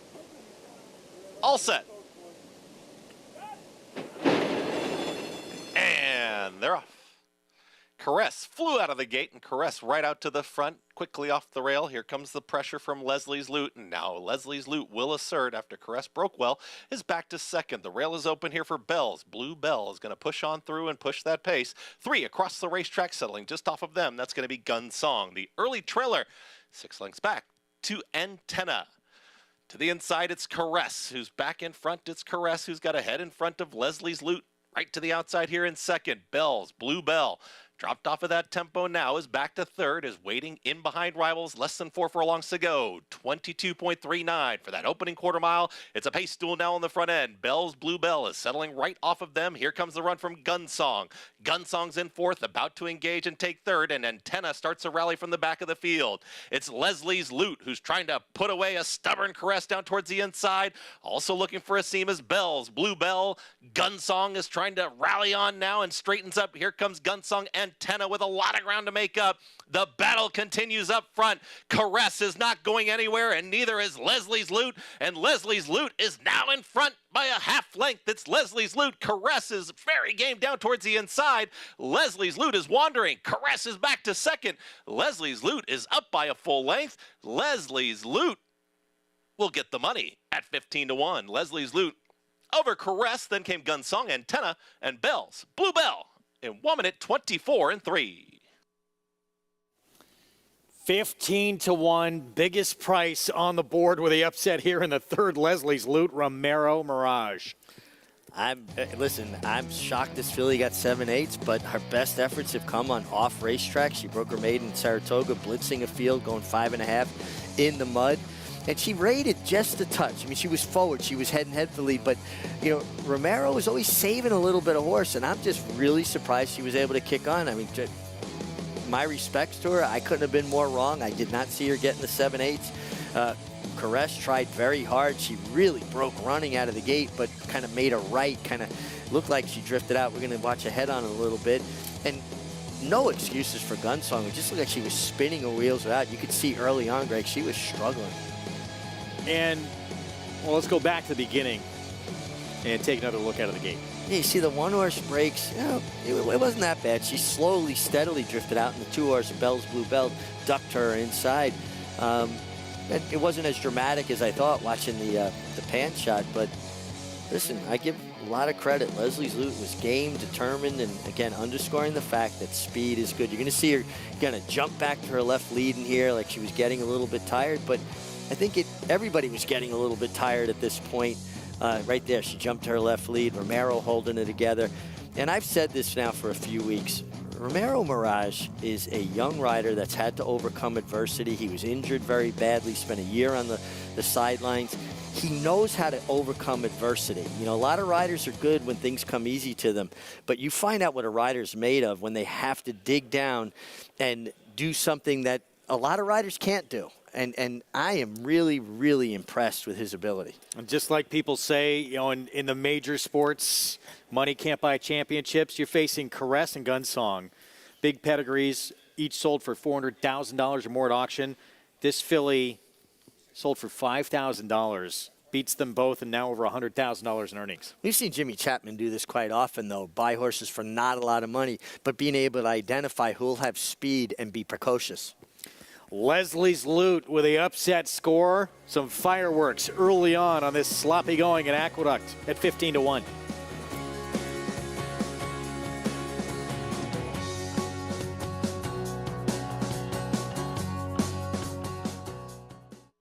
What's better than one fill?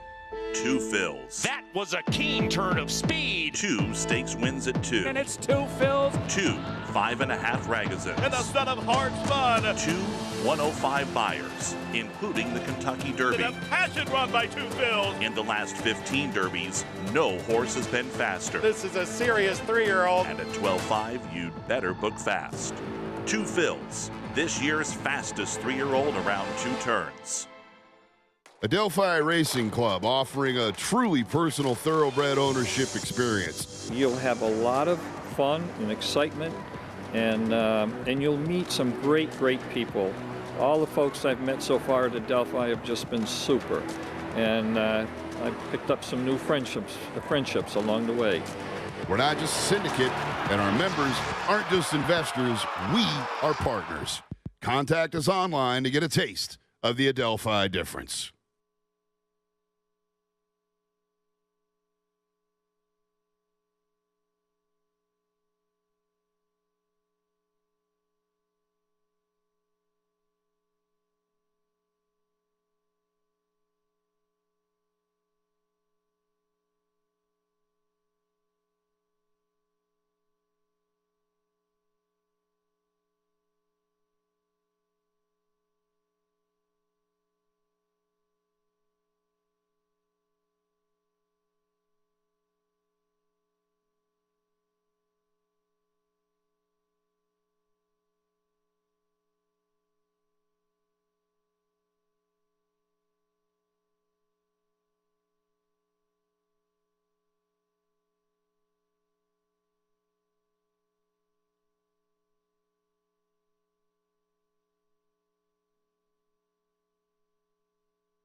Back with you on our FS1 coverage of America's Day at the Races, and a big upset here in the third.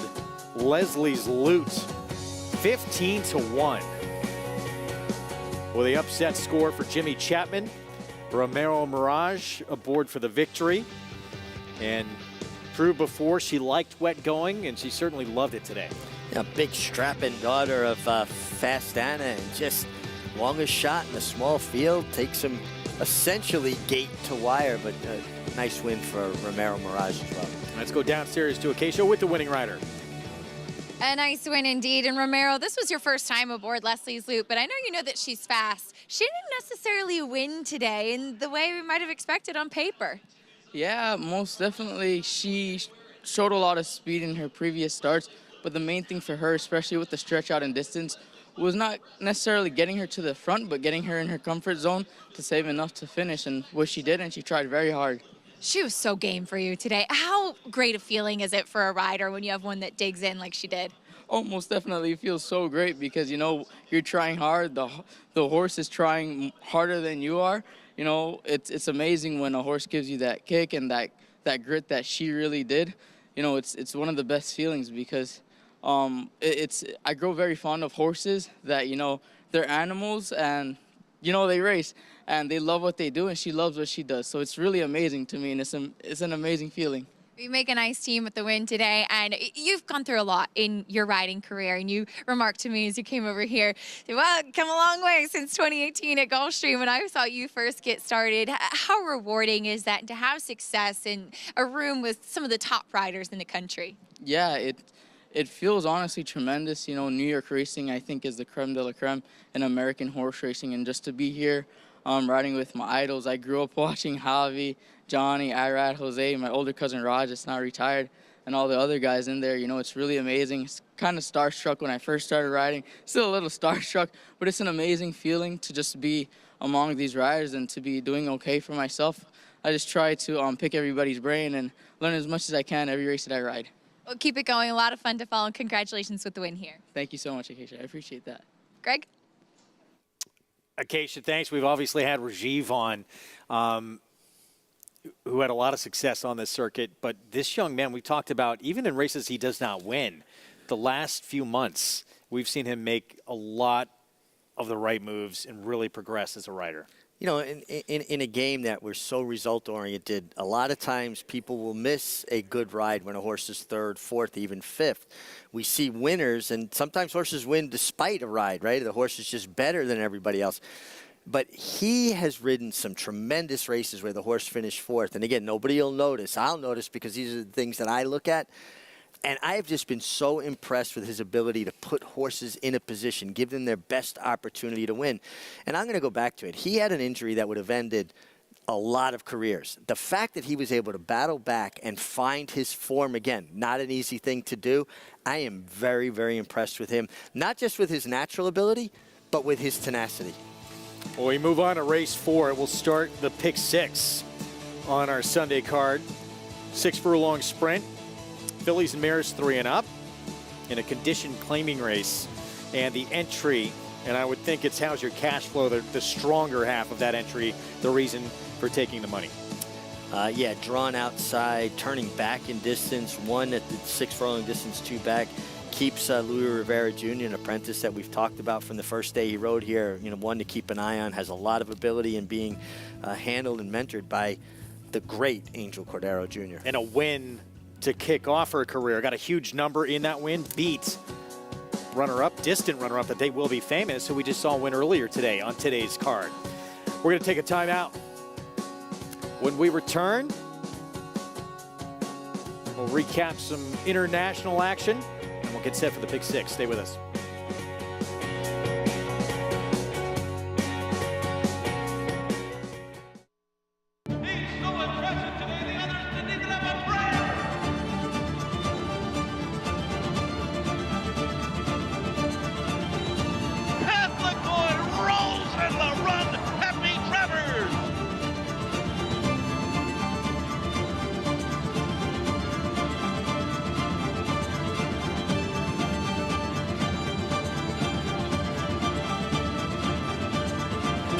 boy standing at Claiborne Farm. Experience the adrenaline-pumping, suspense-filled action of the Sport of Kings no matter where you are with Naira Bets. It's fast, easy, and secure. Download the app today and start winning with our lucrative weekly promotions, thrilling handicapping contests, and a one-of-a-kind VIP rewards program. Don't just watch horse racing, be a part of the action with Naira Bets.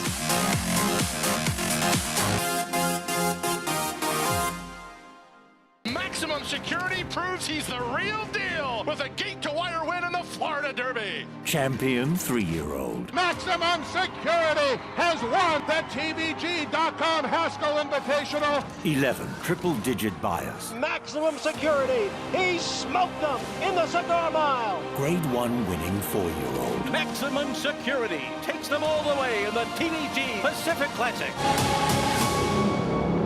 Maximum Security.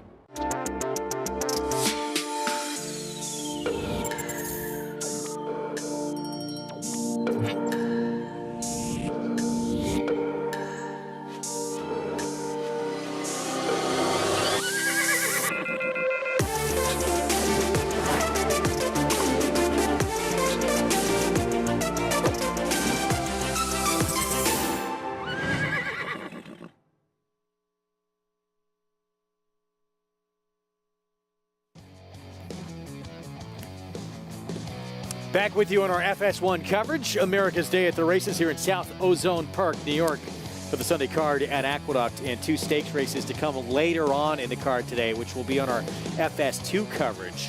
That New York Stallion Series, Staten Island and Thunder Rumble division. Let's check in with Jonathan Kinchin for his thoughts on those 2 stakes ahead. Well, Wolfie, I think there's kind of 2 different stories with these races, right? The first one, the 7th, the Staten Island. This horse race, it seems just very straightforward to me. The 7 Morning Matcha, if you look at her, roughly her last 9 races, all 9 of those races on the dirt are better than basically anything else in here has ever run in their life. Yes, the 4 Bustin Bay has a couple of races that are competitive there, but Bustin Bay is not even close to being in the form that Morning Matcha is, or the form that Bustin Bay was in when Bustin Bay was running those competitive numbers. I think that this edition, the Staten Island division, is going to be a very straightforward. If I was playing multi-race wagers, it would be a single for a horse like the 7 Morning Matcha. So, look, I think that this race is a very, very easy race to try to decipher. And like I said, I think the 7 Morning Matcha is the one you want. However, the Thunder Rumble division, race 7, this race is significantly more complicated. I think there's a lot more going on in here. I'm a huge fan of the 8 Today's Flavor. He's one of those horses that the faster the better. I don't ever want this horse rating on the front end.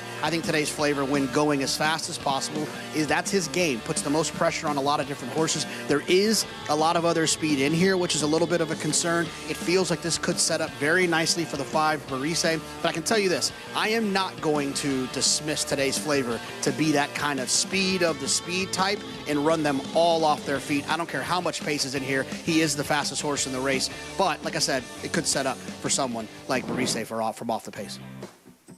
JK, thanks, and I wouldn't be put off by the fact he's over 2 at 7 furlongs. One of those was one of the very first starts of his career. He just didn't show up that day, reared at the break, and the other was where he set a really quick pace in Grade 1 company and almost hit the board in the Grade 1 Carter. Yeah, I mean, listen, he's a naturally fast horse. He's well drawn. I just think there's so much to like here, and I think he gets run of the race from the outside. I agree, though. I mean, it's a much tougher race than the other division for the fillies and mares. Meanwhile, back to the 4th. See the rain continuing to come down here on this Sunday afternoon. Here's the tougher half of this entry. How's your cash flow? Who will cut back in distance today? We'll take a look at the last time sprinting for this horse, and it was a win when adding blinkers for the first time. Yeah, and a horse that, from the Rudy Rodriguez barn that's also drawn outside and should be fairly forward. And I like the turn back. The horse ran well going a mile, but, last effort winning that we're watching was going the 6 furlong distance of today. So should be well placed from the start. And again, getting that 5-pound break in the weights for an apprentice rider, Louis Rivera Jr., who has shown a lot of ability. Gets that outside slot. Shortening up will be plenty fit. And, we'll see if Rivera Jr. can pick up another win on this Sunday card. Let's go back down to Acacia. And we'll start off with the 1A, How's Your Cash Flow? Horse that, even though she's actually quite a big filly, has shown that she's better going shorter. And that's what she gets to do today, cutting back in distance for Rudy Rodriguez. Her race last time out when going a mile, I thought was actually pretty good, though, all things considered, when that's kind of proved to be what she doesn't really want to do. And the race 2 starts back where she and Everly's girls face Solib, who's gone on to be quite consistent and has improved a lot as well. I thought was a very strong performance. She's well posted to the outside. She can see how the race plays out to her inside. She's very athletic. And like I said, well, physically, if I was just looking at her blindly, I'd say, oh, this is a horse that wants to go the mile. But she has shown time and again, hey, believe me, I am more of a sprinter, and I'm glad that she'll get to go back to doing what she does best today. The 7, Maggie, she has run no matter who trains her. She's been very consistent recently, and now will make her first start for Ray Handel. She was always a filly that just never carried her weight well and always would be kind of light and drawn up, and she looks much stronger, much better in her weight today now for the barn, and she had taken a step forward last time. She had improved a little bit, but I like the progression that I've seen from her, and she comes in for the 35,000. I think that she fits here, kind of a lateral move and getting a little bit of a turn back from the 7 furlong try last time. I think the 6 is more suited to her, but again, just the fact that she really seems to be doing well, which is a positive as they get towards the end of the year too. Sometimes after a long campaign or quite a few races, horses start to get a little bit lighter, their coat starts to turn in the opposite direction, and that's not the case with Maggie. If anything, she seems like she is flourishing right now. As the number 2, Everly's Girl comes out of that same race, which was won by How's Your Cash Flow. She is also a new claim, now claimed by Michelle Nevin, and she is a very big and imposing type of filly, and she's just not necessarily a winning type. It's been since October of 2022 since we've seen her get the victory, but that said, I do appreciate how consistent she is. She was right up there closing behind How's Your Cash Flow last time out, and you can even see in the short comment, Isaac Castillo did lose his crop that day, so losing the opportunity to kind of urge her along, though I don't think that she was beating How's Your Cash Flow, who she'll rematch in here with today. The biggest concern I have about her, though, she does not look like a horse that will appreciate a wet track. She is big, she is burly, she's not at all kind of that lighter framed, agile type of horse that typically, Greg, gets over a track with moisture in it with a little bit more ease. All right, Acacia, thank you. So not a great sign there in terms of these conditions, the sloppy going, as we get set for a pick 6 on this Sunday card. This condition, it's non-winners, basically non-winners of 3 life, unless you are a 3-year-old filly. Then you can get in with as many wins as you like. And How's Your Cash Flow, the 1A, the only one that meets that criteria. She is a 3-year-old filly, so she has 3 wins already on the resume. Yes, and extremely light, the most lightly raced horse in the field. She's 3 for 5, so she has shown a winning habit. And she has won against older company in the past already, so it's not something new facing elders here. As we get a look at the other half of the entry, try it again, and we'll break from post 3. Yes, stepping up in company off a good effort for 25,000. Here's the 3-time winner, the only 3-time winner in the field, the outside post for How's Your Cash Flow. Well drawn. The only time she's been beaten is when she stretched out to the mile distance. Everly's Girl with Kendra Carmouche went by. Yeah, I mean, I thought she was interesting, but, has to try to slop for the first time. Big move forward for this filly. It came at Parks last time out for Men Did We Stand. Yeah, showed really good speed and was able to continue it all the way. Manny Franco on Smokin' Hot Kitty here for Horacio to pause. Yeah, getting from the turf and now trying the main track for the first time and catching a sloppy track. How's Your Cash Flow easily beat Roja Lajera, the 6 who just went by. And here's Maggie. Yeah, we don't have Maggie working with us today, but Maggie's always ever present. And Dufresne, apprentice Matty Olver for Oscar Barrera. Good speed last time, going 7/8, turns back and moves up in company. 9-1. We'll break second to the outside in this field. Again, it's the 1A. How's Your Cash Flow with that extreme outside post here in this 4th race coming up that kicks off this pick 6 on this Sunday program here at Aqueduct. Don't forget, you can play exactas at Aqueduct with no takeout Earn a 0% takeout. Exacta bonus today just by playing with NyraBats. Play the races at Aqueduct. Get that 0% takeout on your Exacta winnings. You got to opt in, though, to take advantage at NyraBats.com. So a minute to post coming up, and there's the reason we're seeing 7 of 5 on this favored entry. How's your cash flow? Trying to win for a 4th time in 6 career starts. And Luis Rivera Jr. trying to get another win on the Sunday card. Yeah, well posted from the outside. And again, turning back to a distance that she's been successful at. She's never been beaten sprinting, 6.5, 6.6. When she went a mile, the one race at Delaware was a 2-turn mile. That was the worst race of her career, arguably. And then last time at Aqueduct, she ran well. You just maybe second best that day going a mile. You got to like the turn back for her. I think 6 to 5 is because she's good, but also don't you feel like horses in entries take more money? Like people, it's almost like a bargain, right? People feel like they're getting a little extra for their money. A little bit of that, but she is, I thought, for the one to beat in here. Sure. But yeah, that certainly happens. Let's go back down to Acacia. As a very active online shopper, I love a 2-for-1 discount. But taking a look at the Parks Invader, the number 3, Mended We Stand, she got a fast figure for that last race, and she won impressively. Where did it come from, and can she repeat it is a question. My concern with her, physically, she stacks up nicely. It's just with accelerated post times, horses have gone right out from the tunnel, and she didn't really have much warm-up at all. Very quiet and reserved with the pony. Would have liked a bigger gallop, given that she has speed as well, though she does, Greg, look like she should handle the off-going just fine. All right, Acacia, thank you. Big move forward for Mended We Stand, but it came out of town. It came at Parks. She has won on an off-track before. 6 to 1 right now. Yeah, and this is an apprentice rider I'm not as familiar with, but he's winning at 20% on the year. And one thing apprentice riders learn as they go, it's important, even with a limited post break, to get as much warm-up. These horses perform better when they get a good warm-up. Pick 6 starts here. Let's go upstairs to kick things off with Chris Griffin. All set.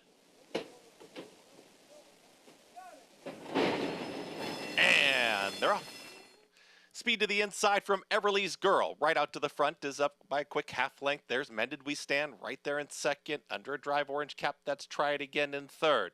Moving forward, here comes Maggie from fourth. Far outside, How's Your Cash Flow? They're well off the rail here. How's Your Cash Flow dropping back quickly. Just got passed by Dufresne. As it's going to be How's Your Cash Flow being pulled up at the back of the field. Everly's Girl has got the speed. We'll take him into the far turn, is up by a quick 2.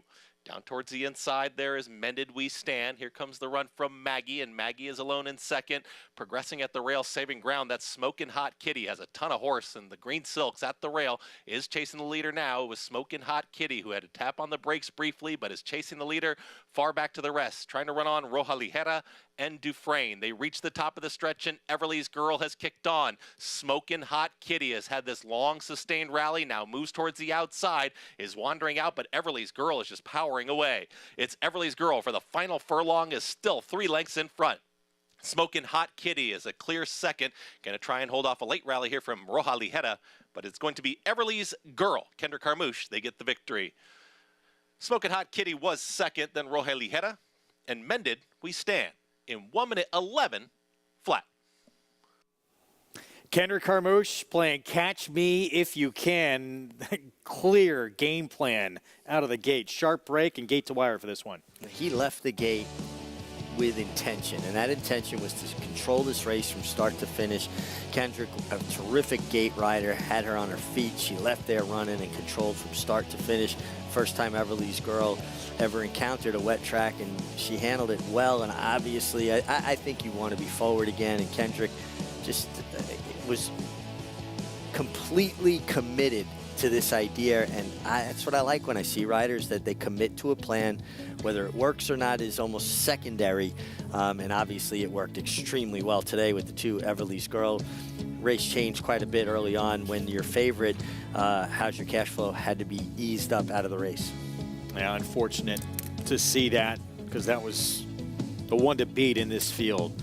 Kendra Carmouche, though, Even if that one had finished this race, this one was going to be tough to run down. 5-1 on Everly's Girl, picks up the 3rd win of her career, and there was no question from the outset what he wanted to do here.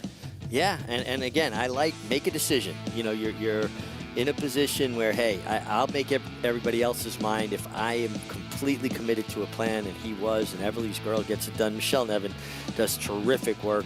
Jimmy Riccio, the owner, his son is actually the agent for Kendrick Carmouche, so kind of a nice win for all involved.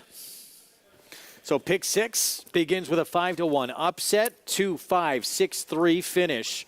Here in the 4th, we'll have the prices when we come back. We'll get into the late pick 5, and we'll look back to Caymanas Park in Jamaica, and a U.S. horse taking the premier event in the Caribbean. We'll hear from Andy Serling, Rajiv Mirage, with this performance from Saturday when we come back.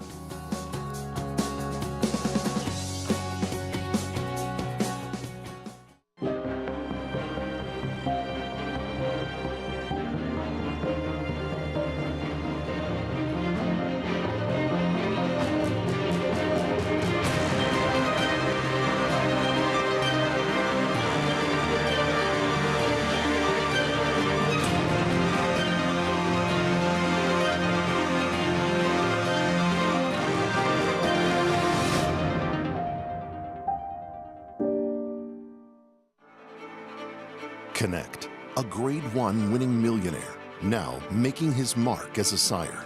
With Grade 1 winner Rattle and Roll in his first crop, along with Grade 3 winner Hidden Connection, and stakes winners The Alice Look, and Implicated in his second. With a full book bred last year, there is more quality in the pipeline. Connect, a proven sire in the making, standing at Lane's End.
At the 5/16th, Watchability closing in the green silks. Mahogany is also bubbling to the boil, but they're into the lane and still they have not been able to head Mamma Mia. Here now is Rough Entry, and Rough Entry grabs the lead. Mamma Mia falters down against Surreal. Ability is wound up for run, but it is Rough Entry and Julian Leparoux. This is the Mute Mile, and Rough Entry and Julian Leparoux begin to streak away from them. Inside the final 16th, it seems to be all over. Rough Entry, the foreign invader, and Julian Leparoux take the second running of the Mute Mile. First visit to ride in Jamaica for Julian Leparoux, and well worth the trip. A 2-win afternoon, including the main event in the Mute Mile on Rough Entry. It had to be a lot of fun, and I saw that his wife Shay and his 2 boys were there, took the trip with him, so that kind of a working vacation. They're the boys and Shay, and absolutely picture-perfect trip, and the race was dominated by the 2 outside horses. So much the best in this performance in the richest race run in the Caribbean. gaining in stature in just its second year of existence. Let's go to Andy Serling and Rajiv Miraj for what transpired in the Mute Mile. What can we say, Rajiv? It's been an amazing week here in Jamaica, but an incredible day for Mute Mile Day and a great way for the race to end. Yeah, the weather turned out great. Fantastic week. There was such a big build-up coming into the race, and it didn't disappoint. Rough entry. What a dominating performance. Julian Leperoux coming to Jamaica for the first time, winning 2 races. His family here, Shay and his kids.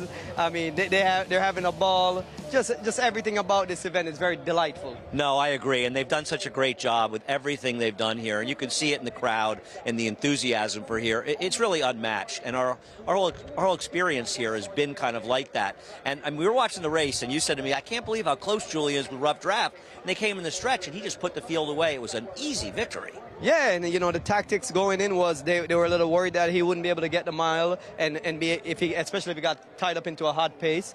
Julian, you know, smooth hands. He just sat there chilly, and when he started making his move, at the 3/8 spot when he made his move, it was never in doubt from there. No, it really wasn't. I mean, they turned for home, and the race was effectively over, and a dominating win in a really big race, and it's a race that's going to get bigger. I mean, they're talking about more money next year, maybe possibly a week later, so they can get more U.S. riders to come. I mean, I got to think some of the guys saw Julian win that race, and they said, I'm coming down next year, and they should. Yeah, I mean, you know, it's tough on a day like the Cigar Mile day for other jockeys to leave there, you know, and stuff, but one of the things about this race, Executive Chairman Solomon Sharp, he has said, look, we're on an upward trajectory. We just started this race 2 years ago. We want this to be an event for people, an experience more than anything else, not only for the people participating, but also for the fans.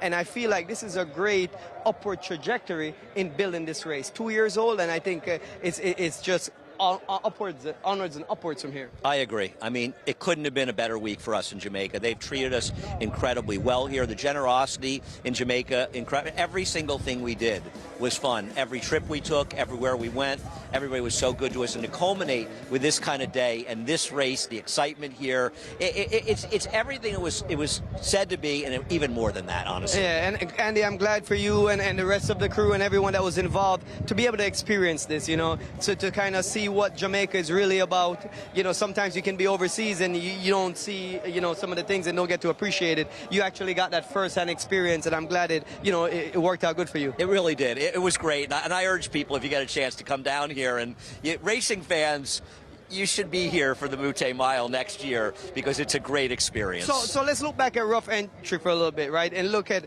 what the caliber he is in America. What would it take, you think, for a horse to come to Jamaica and win this race, a Challenge Rough Entry? What kind of horse? Well, I think it shows you. A horse, there's a lot of horses out there that are their trainers are probably thinking, we might have been able to win this race. Well, come next year, the Mute Mile. For Rajiv and I, we're going to be leaving Jamaica soon, but not just quite yet. Great job, guys, with your coverage all week long there in Jamaica. And sometimes that's what it takes, seeing a horse from a particular country travel internationally, have success, and that opens a lot of people's eyes. Absolutely, and I love the plan to create this event and make it like a special occasion that people plan around it. And I do think being a week later, get through Cigar Mile weekend, you will open it up to more participation. And the fact that Julian Leperoux went there and won it, I think there will be riders going, man, how do I get there? Talking to their agent, get me a mount. I want to go experience that. And a U.S.-based horse who'd been running a Gulfstream going there and winning, taking the big prize. Yeah, absolutely, and it paves the way. He's a trailblazer, somebody that showed it can be done, and it just looked like an absolute blast. I mean, I hope at some point you and I get an opportunity to experience. I want to go to that waterfall, and I want to go to the Bob Marley Museum. And even if you don't win the race, just to be in Jamaica and be in that atmosphere, it's worth the trip alone. Someone we know is coming back in a very good mood. Andy actually en route right now on the flight back, but tremendous job by both those guys, our entire crew out there, Bobby Klatt as well, doing the producing on that trip. Kendra Carmouche, Everly's girl, with the victory at 5-1 to start off this pick six on the Sunday card. And it's always good to have a rider that has a plan and is able to execute that plan. Kendrick Carmouche on Everly's girl left the gate with intentions and basically threw down the gauntlet. He told every other rider in the race, this is what I'm doing. I'm going to the lead. You guys adjust around me. And actually a really nice effort from Smoking Hot Kitty, trying the main track for the first time. She rallied on to be second best, but Everly's girl, just too good. So $13.40 for the win to kick off this pick six. Again, Kendrick Carmouche, Michelle Nevin off the claim. Let's go down to Acacia. Greg, in that race, we did unfortunately see the 1A, How's Your Cash Flow, pull up throughout the running of the race. I got a chance to catch up with her trainer, Rudy Rodriguez, who said that she walked on to the horse ambulance and would get a ride back to the barn. He was on his way back to check up on her. But good news that she was able to load onto the ambulance. And also good news, Luis Rivera Jr. Got a ride back over and was absolutely fine as well. So hoping all is well. But as I said, Rudy said heading back to check on her, given that ride back and pulling up out of an abundance of caution. All right, thank you for that update, Acacia. We move on to race 5. It's going to kick off the late pick 5. You'll see the remainder of this card. We're wrapping up here on FS1 momentarily. We'll be seen over on FS2 coverage. $16,000 claiming race, all for sale for that price. Horses who have not won 2 lifetime, going 1 mile and an eighth on this sloppy track. Yeah, and we've, from the sampling of races, the first 4, I still think you want to be forward. I don't think you want to be exactly on the rail, but it seems like a pretty fair racetrack if your horse can get forward position. And here's one of the major players, currently the favorite right now in this 5th race to start the late pick 5. Dad's Good Runner, going to be trying this distance for the first time. And we have a Halloween costume contest. What's happening here? Looks like it's WinterCon at the casino next door at Resorts World. And that looks like some form of Darth Vader. Okay. Things you never expected to see at the racetrack, they happen here. 5-2, back to Dad's Good Runner. Dad effort 2 back, is that good enough? I mean, obviously the distance a question here, but does that win here? I think that effort is going to make this horse very formidable. Son of Gun Runner, 1 mile and an eighth, gets an inside post. I like inside post positions in 2-turn races. Not a very long run to that first turn here at Aqueduct, going 1 mile and an eighth. All right, so again, our coverage wrapping up here on FS1. We'll continue things after a break. Over on FS2, that's going to be it for MIG this afternoon. I'll be joined by Sarah Bodway after a short timeout, but we've seen some surprises on this wet surface this afternoon, and that can happen on days like this. Yeah, these conditions lend itself to upsets and some maybe what look like unlikely results. And I'm not done for the whole afternoon, though. I got to go get downstairs, put a raincoat on, and get out and relieve Acacia. We got an umbrella for you, right? Yeah, I brought my Naira Bets umbrella. All right, we'll continue over on FS2. Coming up next on FS1, women's basketball, Oregon at Baylor. But we'll have the remainder of this Sunday card from Aqueduct, kicking off with the late pick 5 over on our FS2 coverage. We'll see you after the break.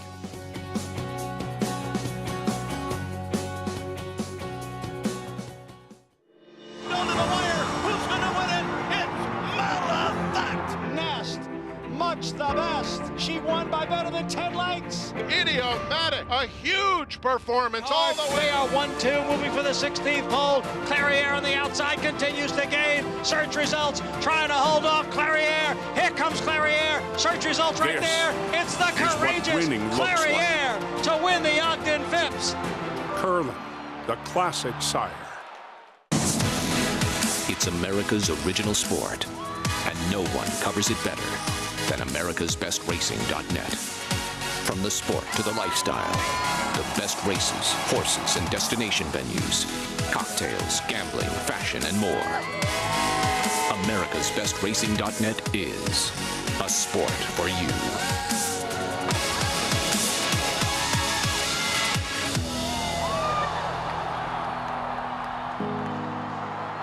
Now more than ever, it's time to get with the program. When shopping for your next race prospect, consider that New York breds start with an advantage. Our New York breds run for serious green. At Saratoga Race Meet, New York bred maidens run for up to $88,000. New York bred allowance horses run for up to $100,000. And New York bred owners can collect awards of up to $20,000 per horse per race. So get back with the program. Seriously. Racetrack Television Network brings you every race, from every track, on every screen, every day. With monthly packages starting as low as $5, RTN gives you great value and access to more live HD streaming and race replays than anyone. Visit RTN.tv today to sign up and watch on almost any device, including Roku and Amazon Fire. RTN has packages that start at $5 per month.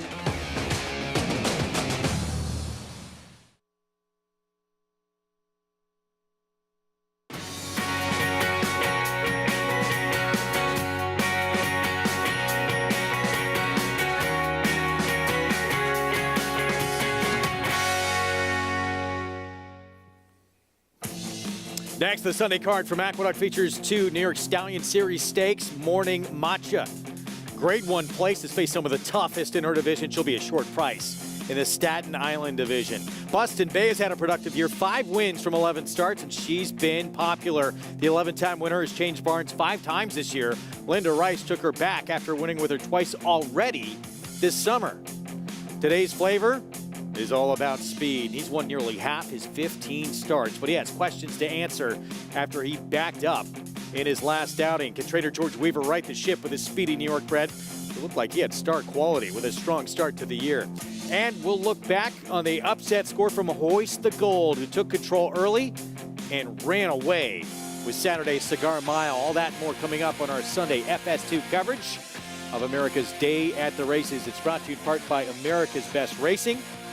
For the love of the race, visit americasbestracing.net today. Hello, everybody. Good to be with you on our FS2 coverage with the Sunday card from Aqueduct. 2 stakes races to come in the Staten Island and Thunder Rumble division. We'll see that speed of today's flavor, trying to win for the 6th time this year. And Butch Reed trying to conclude a huge weekend after a win in the Go for One with Dr. B. He's got the huge favorite Morning Matcha, the one to beat in that Staten Island division. Wet conditions, sloppy going on this Sunday card as we get set for the late pick 5 coming up. Here's what's presented remaining by Claiborne Farm.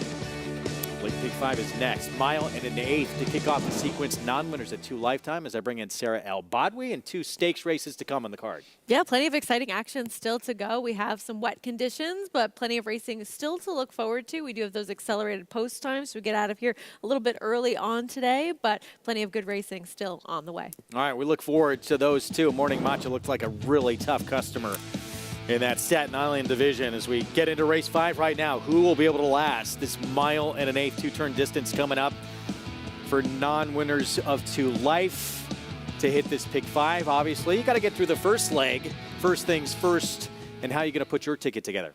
Well, I have a little bit of coverage going into this opening leg because it seems as though the main speeds have scratched out of here. So using the 1 Dad's Good Runner as well as the number 6 South Street Uncle Waterflow, who rematch, singling Unoho in the next race, who just seems like the class of the field and has been in some good form lately for Linda Rice. Using just 2 in the New York Stallion Series Stakes, Afraid of Morning Matcha, taking a small shot with Little Lindsay included on my ticket as well.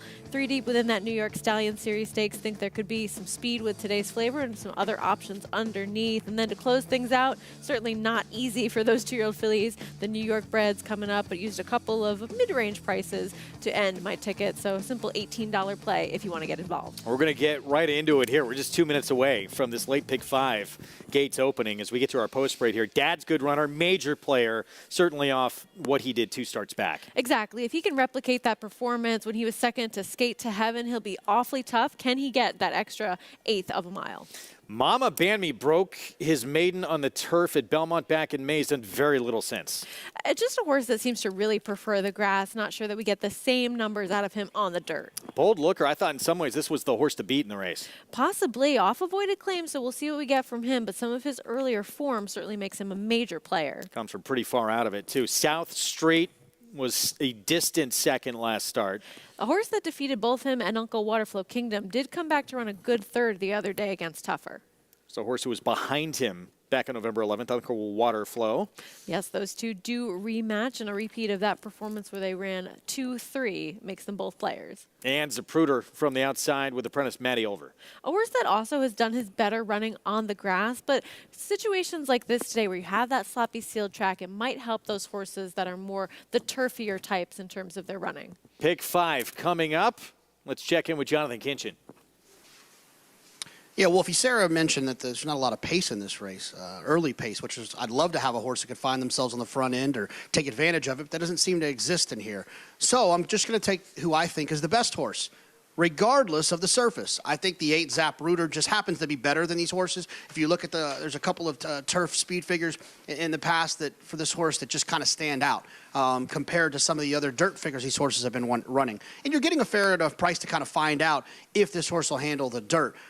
So look, I think Zap Rooter just kind of stands out in a group of horses that don't have a lot of speed. There's no one that's going to really tactically take advantage of the race. And so that's why I ended up landing on the 8 Zap Rooter. And I'm hoping that my buddy standing trackside, Acacia Clement, can tell me that this horse looks like he might handle the dirt.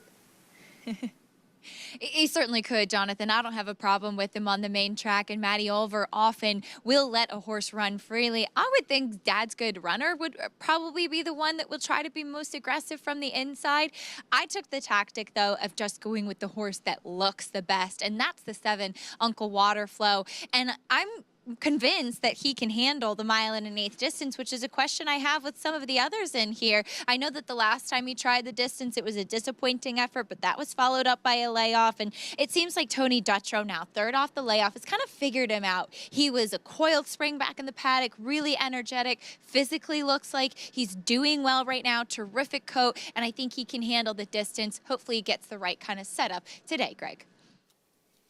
All right, Acacia, thank you. We'll see how it plays out. Favorite right now, the 6, South Street, who, that effort last time out when he finished ahead of Uncle Waterflow, it's essentially neck and neck in a duel for the lead with Happy Bob. I know there was a horse in front of him who was in front, but it was battling neck and neck with that horse. I thought put in a pretty good effort. I thought so too, and I mean, Happy Bob was originally within the body of this field, ended up scratching. So you have to think with the horse that he was battling with out that he ends up being one of those major pace players now that some of the confirmed speed, at least on paper, won't be within this field.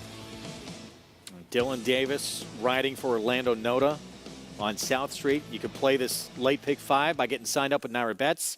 You saw how to get signed up and started right there on the app or at nairabets.com. The pool over $210,000 in growing as we get set for the sequence here on this sloppy going, and sometimes things on these kind of tracks by handicappers they get overlooked. Yeah. Oh, it's completely possible. And you have situations where I think today's particular racetrack, it certainly doesn't hurt to be forwardly placed, but I'd say it's more fair than it was yesterday with the continuous rain that we've had. So certainly something to keep an eye on, because as the weather changes, so do the conditions of the racetrack. And sometimes you'll see a bias start to develop, and some riders can be more aware of it, and others may end up overlooking it or are not really riding to their best advantage in the same way. So things can certainly change as time goes on.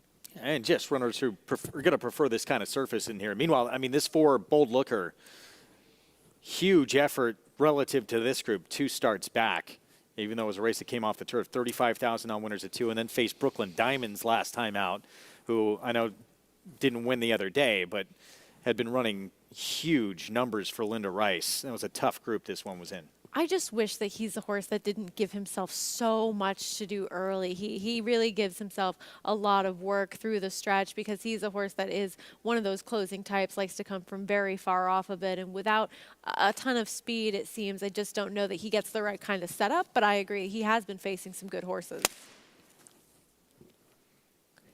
So post time coming up as we get a look at South Street. Dylan Davis, there really is not much pace in this race. Is it Dad's Good Runner who's going to try and take control of things early from the rail? I think given the post positions, he should. Katie Davis should try to get this one as much forward position as possible, but I'm sure Dylan Davis, wanting to be a little competitive with the other Davis family jockeys, will probably have South Street very forwardly placed as well. That's a runner who has won on and off track before as well. Got to try and take advantage of that inside post. That first turn comes up awfully quick, so you can really try and open up an advantage early on if you're able to get that lead with Katie Davis and Dad's Good Runner the 1. Let's go upstairs. Late pick 5 starts here. Chris Griffin the call.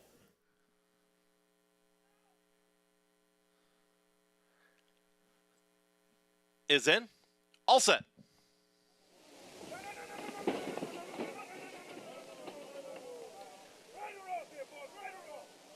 Unsettled towards the inside there.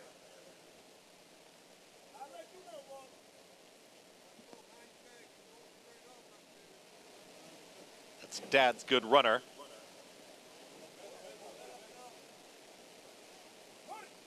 And they're off. Dad's Good Runner broke very well from the inside. It's Dad's Good Runner right to the front. Mama Band Me is going to stalk from second. Then comes Uncle Waterflow, who's going to be cornering wide here. 4 wide is wanting to hold that position with South Street, who moves in between rivals in the 3-path to challenge this early front runner. It's Dad's Good Runner up top, is now up by a neck as here comes South Street and Dylan Davis. And they now present a challenge as they work towards the backstretch. Mama Band Me is in the 3rd position. At the rail there comes Bold Looker in the purple silks, and out wider, that's Uncle Waterflow. The trailer, Zapruder. They work to the backstretch and 25.37 tepid fractions here for Dad's Good Runner. It's Dad's Good Runner and South Street. They're a clear 1-2. They're well apart here as they work up the backstretch, and now Dad's Good Runner wants to go as a neck in front of South Street, who's back to second. Then comes Bold Looker, who continues to progress for Rivera Jr. Out wider, there's Uncle Waterflow. Here comes Zapruder, is making a mid-race move. Also in there is Mama Band Me. It's a lineup of 4 in behind the battling duo that went 50-3 for that half-mile time. It's going to be a sprint for home as Dad's Good Runner tries to slow things down still as they work into the far turn. South Street is called upon, and here comes the move from Zapruder. Matty Olver is making a 3-wide run for the lead, and Zapruder wants to pounce right now, and here comes Zapruder, has put ahead in front. Dad's Good Runner gets the cue in between horses. There is South Street, who's now shoved along. Following them, here comes Uncle Waterflow, who's tipping towards the outside. Losing ground was Bold Looker. Mama Band Me is the trailer. They reach the top of the stretch. It's South Street in between horses. At the rail, it's Dad's Good Runner. Zapruder continues this sustained rally and trying to catch them all is Uncle Waterflow. It's South Street and Zapruder. Zapruder with a nose in front. South Street will not go away, and South Street battles right back. It's still Zapruder with a head in front, and Zapruder gets the victory. Zapruder wins it over South Street. Then came Dad's Good Runner and Uncle Waterflow in 1 minute 53.51 seconds. Off the rail, middle of this racetrack has been a good place to be today. Zapruder outlasting South Street in a stretch duel to the finish. Yeah, absolutely. And credit to Matty Oliver for getting this horse into some good position going around the turn, because he was a little bit far back, and she made that early move, which ended up being the right decision today, able to just get by a very stubborn South Street. And it really looked like Zapruder from here was going to open up on this field, but had some game rivals to his inside, still able to gut out the victory. And it was Katie Davis, as expected, setting the pace. Dad's Good Runner chose to commit to the inside, weakens down the lane. But here comes Matty Olver, Zapruder, widest of all. But Dylan Davis and South Street really gave this one a fight. Yeah, just really. You can see him sort of take his horse out to engage, perhaps getting a little bit more out of this one all the way down to the wire. But ultimately, it was the turf horse that took to the dirt today. And wins by a true head in the end at a 4-1 start to the late pick 5 as we take one more look. Not quite as thrilling as that Remsen stretch duel, but another thrilling stretch finisher. Still a battle all the way to the end, and regardless of what level of horses you're dealing with, a competitive close finish is always exciting to watch. So 4-1 beginning to the late pick 5, 8-6, 1-7 Zapruder getting his first win on a dirt surface. And doing it here on this sloppy going. Joe Sharp, Matty Olver, Jordan Wyckoff, and a 3-year-old son of Lauban. Prices when we come back.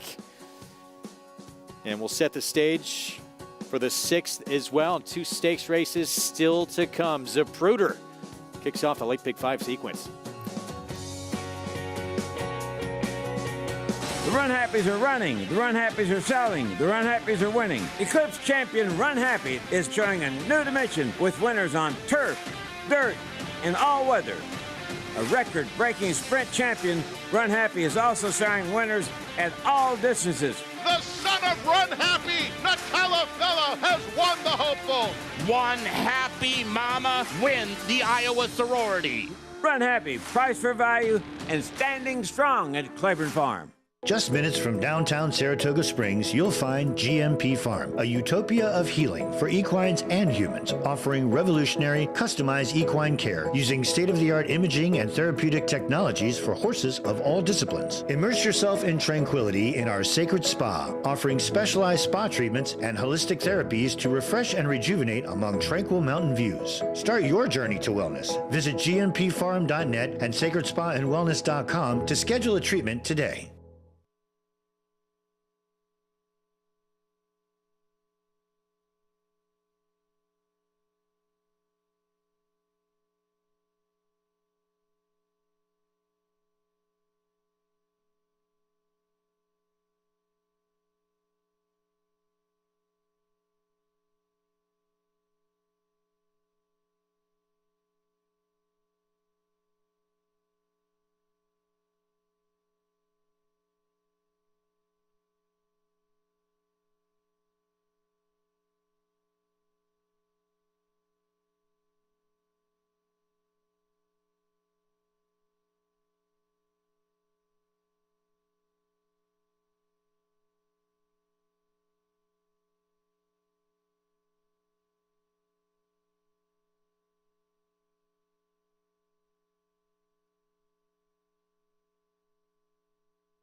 Back with you on our FS2 coverage from the Sunday card and Aqueduct, brought to you in part where you can play it all at Naira Bets. Download the app or go to nairabets.com. Bet any track, anywhere, anytime, including the Late Pick 5, which is underway with this runner here, Matty Overrun Zapruder, at 4-1, who had been primarily a turf horse to this point in his career. Yeah, I mean, he had been facing tougher company on the grass, but sat a nice trip, stalking towards the outside. And here she kept him in the clear as much as she could and able to outlast a very game South Street to the inside. So a 4-1 beginning to this Late Pick 5, out dueling South Street for the win. The speed backs up, and Zapruder takes advantage. Early Pick 5 coming to a conclusion here, and we had some very big upsets, including that 15-1 shot in that 2-year-old filly race that results in an early Pick 5 coming back over $8,700. We'll see what happens the rest of the way here in the late sequence. Late Pick 4 starts with 1 mile and an eighth for New York breds in an allowance optional claiming group, and it's the 4 Un Ojo. The One-Eyed Wonder, former Rebel winner from last year at 75-1 that day up the fence, which was the first ever graded stakes win for trainer Ricky Corville. Now with Linda Rice, who's the horse to beat. He is. He's just been facing some tougher company, and you kind of thought maybe his form was going the wrong way. But when he was joining the Linda Rice barn, he came back with a pretty game performance behind the good version of Olympic Dreams. And then ever since then, cross off the turf try, he's just run some good races against decent company. So the horse to beat, but this is not an easy field that he'll be facing. There's some good horses that he'll have to overcome in here. 12 minutes to post. More on this sixth in a moment. Still to come, obviously, those 2 stakes races and the boys in the Thunder Rumble division. That's 7 furlongs in the 8th to come in today's flavor. Jonathan probably said it best. This horse just is go as fast as you can. He's better when he does that, and he looks like the speed of the speed in this race today. He does. He might have to take a little bit of pace pressure to his inside, but he is the quick of the quick. I agree with you there. I think you have to wonder if he's quite the same today's flavor that we were seeing last year, put together that extremely impressive win streak that ultimately culminated with them trying the Grade 1 Carter, which did not work out. But at the same time, great to see him win this off-the-turf version of the Belmont Turf Sprint, a 93 buyer for him.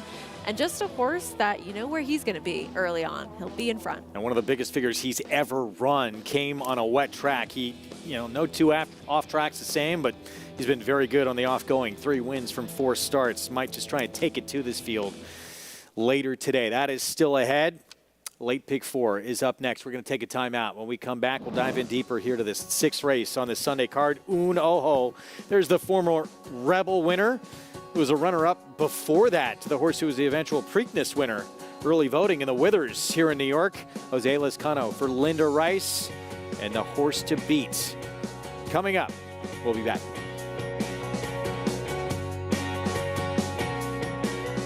The sun shines bright on Caraconte.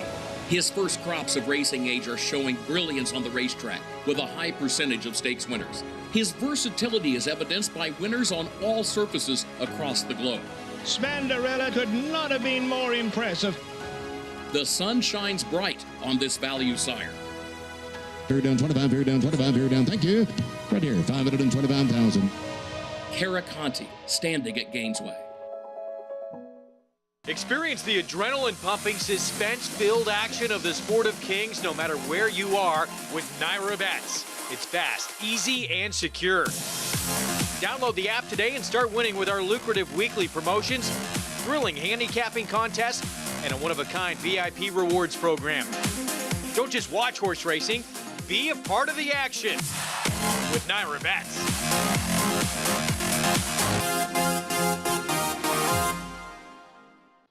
Speightstown. Munning. Echo Town. It's Echo Town for Joe Talamo, and Echo Town raced away. And Echo Town is drawing away in the stretch. Echo Town wins the Allen Turkin Stakes. A sire line so prolific, it repeats itself. Echo Town.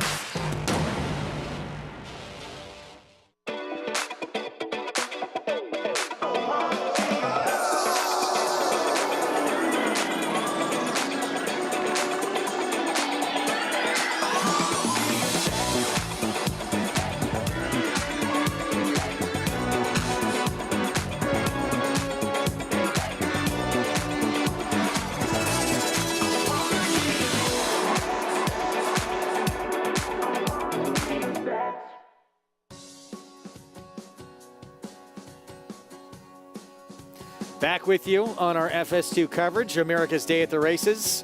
Sunday, sloppy going in South Ozone Park, New York, as we get set for the Late Pick 4 coming up. Mile and an eighth. New York breds in this allowance optional claiming field.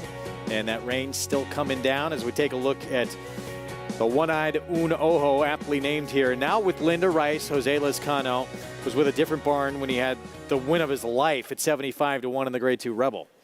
Yeah, just a horse that was previously on that Kentucky Derby trail. And as you had mentioned before we took a quick timeout, he was second at a big price behind early voting in the Withers. Prior to that, went down, was able to reap the benefits of a quick pace that was coming apart with a nice rail skimming ride in here to get the victory in the Rebel. Ultimately, didn't get himself to the Kentucky Derby, but since he's joined the Linda Rice barn, he's come back with some pretty solid efforts overall, and now just gets a little bit of class relief dropping from those state bred stakes. Actually, earlier this year, Saratoga coming back off a lengthy layoff, put together the biggest figure, even quicker, much quicker than that Rebel win that he had ever run. As you mentioned, behind Olympic Dreams, it's become a really nice veteran horse. Absolutely, and we saw Olympic Dreams kind of tail off a little bit, but then came back with a nice win the other day, so facing a horse that at that time was in really great form. And what about his running style in this spot? At times, we've seen him be able to be forward, certainly at a mile and an eighth. Can that be the case today? I think he's just a tactical type, and Jose Lezcano is a rider that can kind of read the race and decide what to do and adapt appropriately, because in the past, we saw him coming from off the pace. Recently, we've seen him be a lot more aggressive early, so I think that they can sort of judge how the pace is playing out and make the right decision. No one's taking any attention here other than this guy. They're all centered on Ojo. There he is getting saddled with Linda Rice, 9-5 favorite. Let's check in with Jonathan Kinchin. Yeah, Wolfie, I mean, I think that the 4 Un Ojo getting Lasix here is the most likely winner. But we have seen a little bit of a bias on the racetrack, right? I think, being outside is definitely not a negative, where sometimes geometry can come into play. Losing ground can be the negative, but it seems like a lot of horses are running well towards the outside versus the inside. In situations like that, I think if you're going to play the bias game on the fly, a great horse player and handicapper by the name of Mike Maloney used to say, if you're gonna play the bias game, you better play it on your toes in order to adjust and to move and to not get caught into anything. With that being the case, I'm going to take a chance here with the 8 Exit Right. This horse is drawn towards the outside. He's trained by a high percentage trainer in Jamie Ness. He's got a nice figure last time. He's got some previous figures that work. He's got some tactical speed. He kind of has all the things that could set up nicely to take advantage of a racetrack that the middle portion of the racetrack might be where you want to be. Trust me, I'm not telling you that I would cut in line to try to beat the 4 Un Ojo, but I do think at 10-1, the 8 Exit Right does make just a little bit of sense. He's a win machine, too. 17 career victories for this horse right here, Exit Right. He's won over $430,000 in his career, wants to be forward, and, yeah, from the outside, has an opportunity to run over the best part of the racetrack. He's consistent. I mean, he comes in from Parks, but he's a horse that is actually a New York bred. And if you look at the majority of his races, he kind of hits you with the same number almost every time. So I think that you do have to take him seriously as he does ship in. I will say that I think the company that he's kept might be maybe just a step below what he's facing today. But as far as the numbers that he's running and where he's spotted, I don't think he's completely without a chance. Been a full day for the MIG. He was with me on the desk for our FS1 coverage. He's still with us downstairs in the paddock here on our FS2 coverage. MIG. Yeah, guys, I'm trying to stay undercover here. It's just a nice kind of light, steady rain, if you will.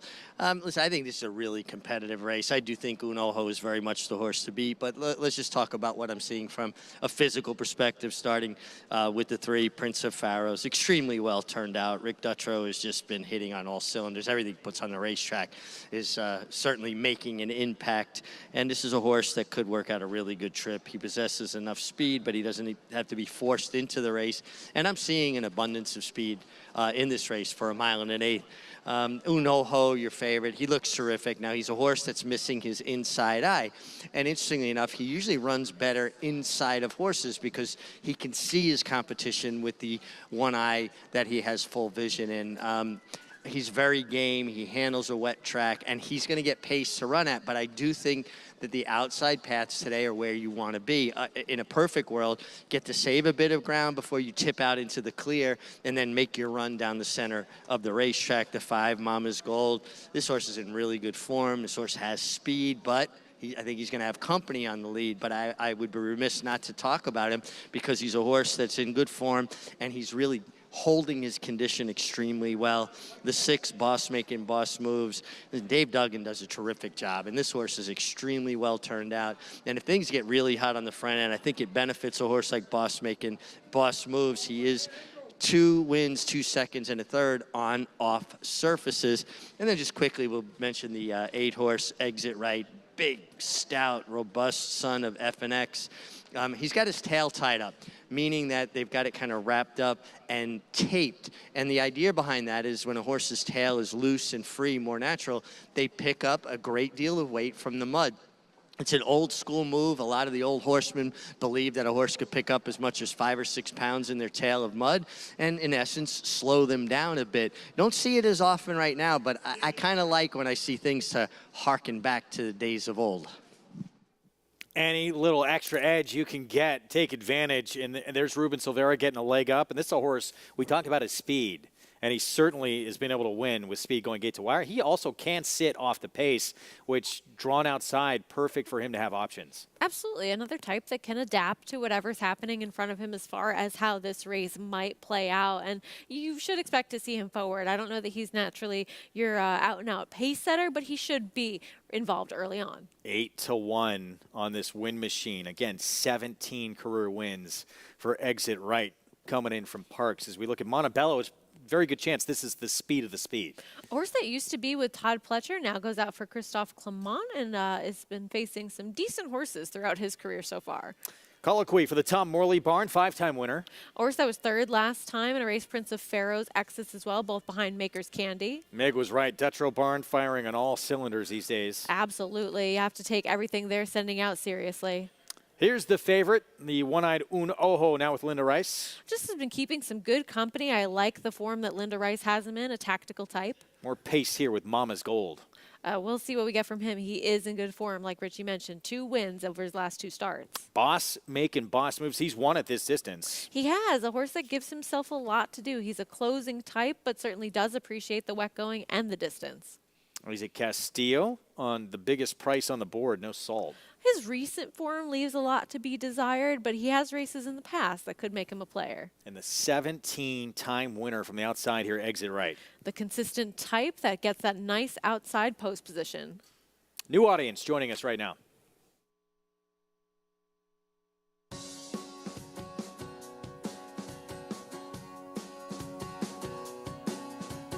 Welcome to those just joining us on Bally Sports SoCal San Diego. Those already with us on our FS2 coverage. You're watching America's Day at the Races with the Sunday card. Late pick 4 coming up here from South Ozone Park, New York at Aqueduct. Greg Wolf, Sarah El Badwi, as we get set to see pretty heavy favorite here with Un Oho, who we had talked about for those just joining us.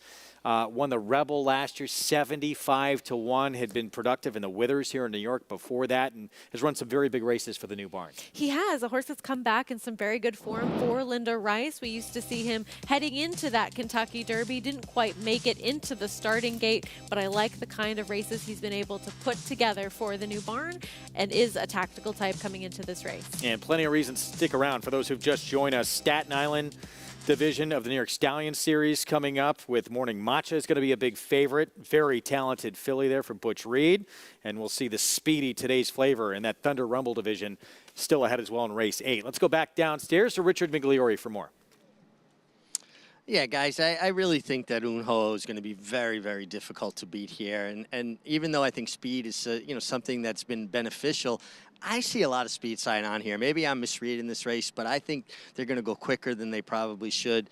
And I want horses that are going to be rallying a bit from off the pace. Un Ho fits the bill, but he's even money. I'm going with the other Lauban in here, the 6, Boss making boss moves. He's going to have to find, his best race, but he has races that were good enough. He gets Kendrick Carmouche. Kendrick hollered at me. He was going out. You don't miss doing this? So on days like this, not as much.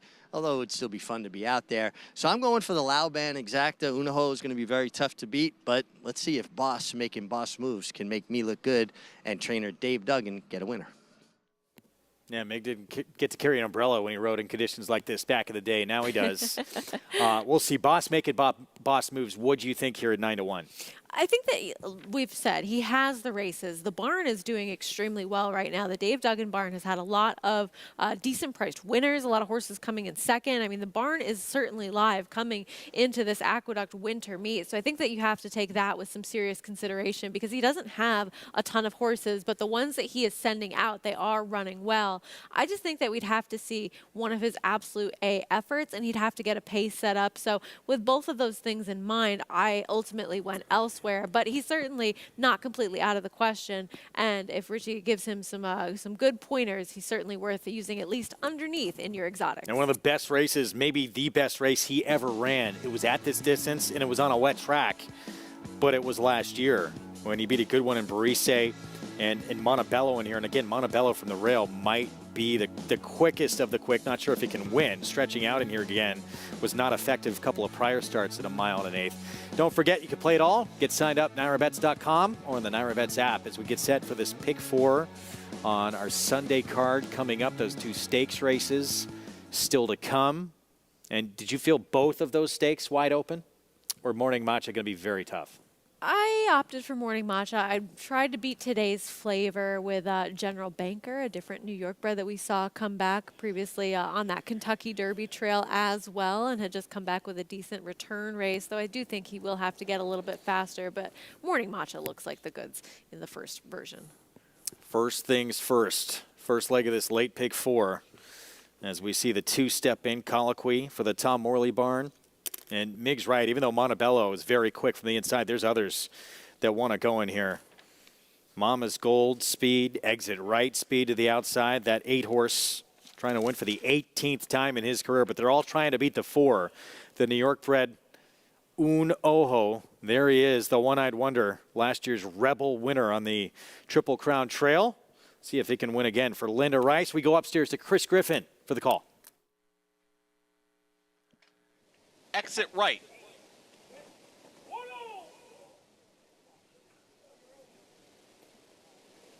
Is in.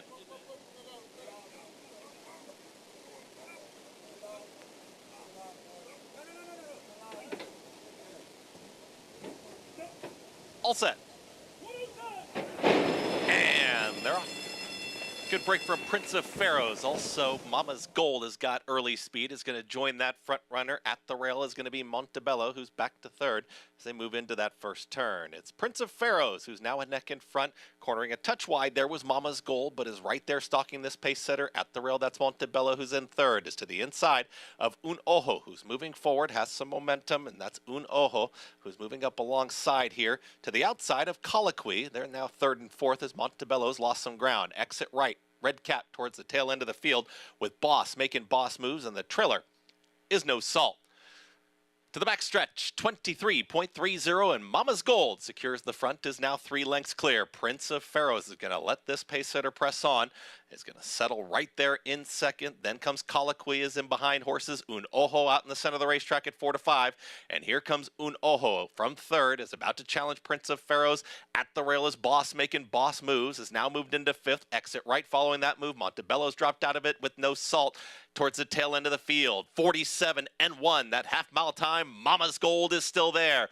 Prince of Pharaohs is back for more, is looming up on the outside. Un Ojo is making up some mild ground right now here from third. Mama's Gold is trying to get away here as they approach a quarter mile left to go. They went 1:11.4 for 3/4 of a mile. They reached that top of the stretch, and Mama's Gold is still there. And Mama's Gold is kicked, and Mama's Gold quickly 5 lengths 6 in front. Mama's Gold is sprinting away. It is Mama's Gold with a furlong left to go, is now 7 lengths in front. It's a battle for the place here. Mama's Gold is not stopping. Mama's Gold opening up, winning by double digits. Mama's Gold, impressive. Boss making boss moves, up for second over Prince of Pharaohs and Un Ojo in 1 minute 49.32 seconds. This horse in really good form right now, and Romero Mirage said, we are going on with this, and we're going to take the front end, and they're going to have to come play catch us if you can. It's a horse who had that almost inexplicable maiden claiming win that everybody seemed to know about. He was 2-5. He put up a 96 Beyer and a dominant 21-length win back in January of this year. Never has reproduced that. Didn't come too far off it here. Yeah, we'll have to see how the number comes back, but certainly one that had been trending in the right direction, back towards that 96 effort, which we'll see if we ever get that number again from him. But a horse that had that second, even 3-back at a huge price, albeit in for a tag that day. But ever since then, he's just shown that progressive improvement, then up to a 77 versus Starter Allowance Company, and then a win last time out with an 83 versus State Bred N1X. And he's just flying through his conditions, and certainly does appreciate a wet track as well. Credit Romero Mirage. Prince of Pharaohs was aggressive early, but he said, you are not getting the lead from me. Puts this horse in front with an aggressive early move, and this horse just does not stop. 3 wins in a row now for this 3-year-old son of Bolt Doro. Yeah, he's just been able to pair them up back to back, able to get some wet conditions in all 3 of those races as well. But he's going out there and doing it each and every time and facing tougher and tougher company as conditions continue progressing in the right direction for him. And Boss making boss moves, who Mig-like checks in second here, long way back in second, but 11-1, 5-6, 3-4, and Un Ojo does not produce here on this wet track. No, he and Prince of Pharaohs, I think, had every opportunity, and once Mama's Gold was able to slip away from them, they both kind of didn't really have an answer for him. A good pick by Richie with Boss making boss moves, who got a nice rally up the inside and was able to get second at a decent price. Couple today for Romero Mirage. Does this one essentially gate to wire after taking command early on out of the gate? Prices when we come back, and we'll look back to yesterday's Cigar Mile. What a performance from Hoist the Gold on the recommendation of the Hall of Famer John Velasquez. it was into this race. Johnny V said, let me ride him the way I want, and we'll get the money.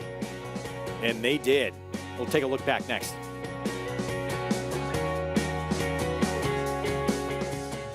Introducing Venezuelan Hug, the tenacious, towering son of Constitution, now standing in New York. After breaking his maiden at Gulf Street, he dispatched City Man and Allowance Company at Saratoga, going on to 6 wins in 10 starts, finishing with 3 straight stakes victories, including the Grade 3 Canadian Turf. Now a versatile sire, complementing any mare with size, looks, and athleticism that's been called the best-kept secret in New York. Venezuelan Hug, standing at Mill Creek Farm. Visit millcreeksaratoga.com to book your mare today.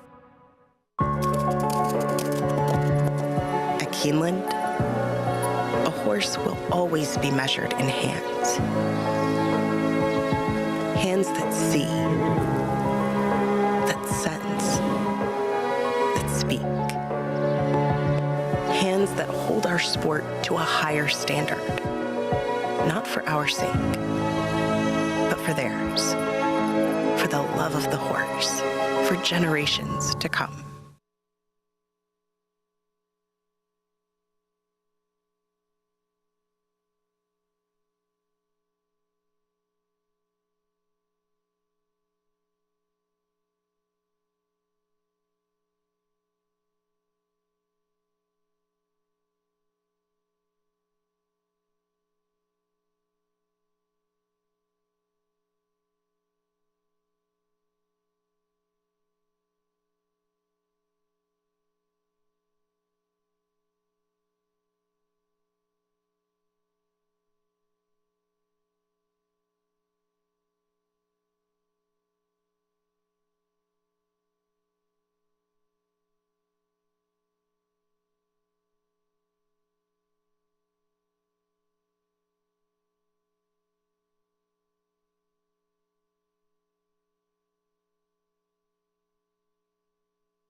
Back on our FS2 coverage, America's Day at the Races, brought to you in part by legendary Claiborne Farm. 100 years of doing the usual, unusually well. And Mama's Gold on a wet track, starting to do things unusually well. 3 wins in a row over the sloppy going. And all those 3 wins gate to wire. Certainly appreciates an off track and has been able to sort of blast through conditions with some decent front-running performances and got the right kind of ride and setup today, able to easily take on this field of probably the toughest horses he's faced so far. Well, a man standing by with me, he's got the biggest upset on the card today. That was Leslie's Loot back in the 3rd. Now he adds another. Yeah, I'm pleased to be joined here by Romero Mirage, and you guys know I'm a big fan. I see so much natural ability and the right kind of attitude. And Romero, you really seem to have Mama's Gold's whole card. He's a horse that's really kind of more of a free-running type, and some horses are better going a little faster than trying to slow him down too much. Yes, he is one of those horses, most definitely. I just try to stay out of his way, get him settled, running against the bridle. And he's a nice horse to ride in the race, but sometimes he can wander a little bit. That's why down the lane I had to kind of keep his attention there. I don't know if people saw in the gallop, but when we were pulling up, he wheeled and I was like hanging off of him. He almost dropped me when we pulled up. But yeah, he's a cool horse to ride during the race, and he ran good, and it seems like every race he's getting better. His best ability is speed, and he carries it on, so I don't want to take that away from him. Just kind of let him run on his own, and he seems to like it. He's doing well with it. Romero, you work so hard in the mornings. You know, I'm out a lot, I watch, and I love riders with a good work ethic. How satisfying is it to see all that hard work kind of paying off and coming to fruition? It feels honestly so great, and that's why when I see a lot of people doing well, I don't try and knock anybody and say, oh, they got lucky. but because the reason why people get luckier seems to be that they get lucky because they work very hard. So I don't knock anybody that does well. I try to work as hard as I can. Even if the results don't show today, it'll show tomorrow, the next month, or the next year. That's the way I kind of look at it. You know, it's not an overnight game. It's something that it's a process, and it feels good going through the process and seeing all the fruits come to my labor. Well, it's fun for me to watch as well. And you yesterday, your cousin Rajiv did a great job covering the races in Jamaica with Andy Serling. Really good on air. As well as you speak, is this something that you might like to pursue many years from now after you have the successful riding career you deserve? Yes, most definitely. I would love to pursue television. I think Raj does a great job on there. He just doesn't have the face for a TV, but he does a great job speaking. He's a mentor, of course, to me, and of course you are as well. So it's really cool. I seem to get along with everybody over here that I speak to on a daily basis. So it's something that I would definitely pursue. I took classes in school for public speaking, so I think it kind of helps me a bit. So it's pretty cool talking about what I love most, which is the horses. Well, it's really fun watching you ride and watching your development. And guys, you got a chance to get one more later on in the last. I'd love to see him get a 3-bagger. We'll see. He's such a talented young man. He might have higher aspirations than getting into broadcasting. He had a 4.4 GPA in high school, and he was actually trying to make a decision because he carried too much weight. He wanted to be a jockey, so he started playing soccer to get that weight down. He got so good at soccer. He had professional teams looking at him and said, do I want to pursue this and maybe have a professional career? But his true love, doing what he's doing now. So he doesn't have to be up here with us as far as he's got some options. Yeah. Good to know. Mama's Gold, Gates Hawaii once again, 3 wins in a row now, all on sloppy sealed surfaces in here. And take a look at this late pick 5. It's not been easy to this point. Zapruder, Mama's Gold. It was 12-1 morning line, going off at 6-1 here. And a pretty heavy favorite, Nunoho, defeated. And still a long way to go with stakes action coming up next. New York Stallion Series Staten Island Division for fillies and mares going 7/8 of a mile. And we expect to see a very short price on Morning Matcha. Right now, 3-1. Expect to see that come down here. Butch Reed, that big win yesterday as well. Trainer of Morning Matcha with Dr. B in the go for 1. Absolutely. And Worth is favored in doubles and the pick 3 as well. And she's actually a Pennsylvania bred, but sired by Central Banker. So she does qualify for this race. So certainly well spotted coming in here. We're going to look back to yesterday and such a big performance in that Cigar Mile. A few horses in that race, 3 of them, in fact, coming out of championship weekend of the Breeders' Cup. And one of them deciding to try and take advantage early. John Velasquez told Dallas Stewart, let's point to this race and let me ride this horse the way I want. We will win this race. And he backed it up. Didn't want to get any dirt kicked in the face, so decided to go to the front. This was a decisive move from John Velasquez, and often you see him ride speed horses so well and so effectively because he's committed to his decisions once he decides that a horse is going to be on the front end. This was a career best 109 Beyer speed figure for Hoist the Gold, certainly aided by the track that day, but at the same time, he still had to be out there and do it and come in from the Breeders' Cup with an A effort on the front end. And I had the pleasure of actually talking to one of his owners after the race, and they gave all the credit to John Velasquez for pointing this race out, coming here and doing this with intention and with aggression on the front end. So they were excited, and I was excited too. I've been a big fan of this horse for a while. Nice to see him get another graded stakes victory to close out the year. Happy for this horse and happy for Dallas Stewart to take this shot coming out of the Breeders' Cup and go with a plan that they felt was going to pay off, and it actually does, and see that plan come to fruition and work out. Cool story. And the top 2 finishers, horses who are coming out of championship weekend, completing the exact figure. Guess the class just ended up being too much for the rest of the field. We saw Senor Buscador rally from way out of it, so perhaps against the racetrack, but certainly a nice performance from him as well on that cutback in distance. And again, earlier on the card, Dream Team 1 Racing Stable, by the way, Silks in the winner's circle for that Cigar Mile. Earlier on the card, it was Dr. B in that go for 1, winning for trainer Butch Reed. Similar style, putting that filly on the front end, going gate to wire. Now Butch Reed going to try and complete a very big weekend with another stakes win here. Morning Macho is going to be the favorite by the time the gates open in here. Looks like this standout, grade 1 place in her career. We'll try and add this Staten Island division of the New York Stallion Series when we come back.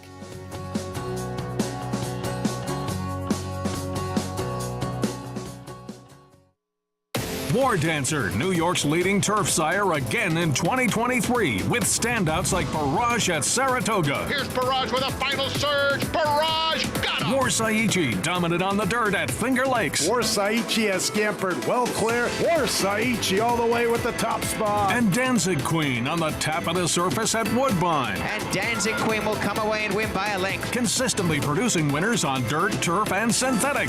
War Dancer, proud to stand in New York. For the last few years, thoroughbred racing has been taking vital steps to make our sports safer.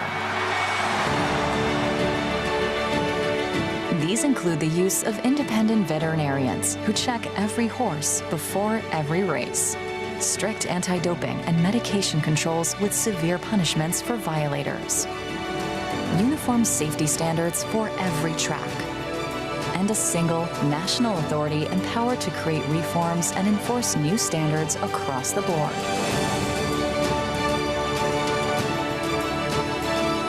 With each important measure, more data is gathered, accountability is demanded, and while we've made progress, we are committed to doing more, so that at every track, in every race, safety takes the lead.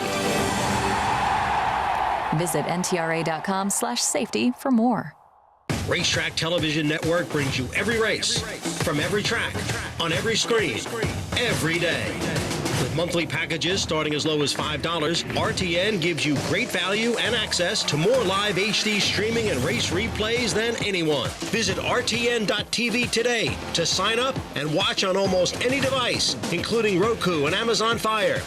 RTN has packages that start at $5 per month.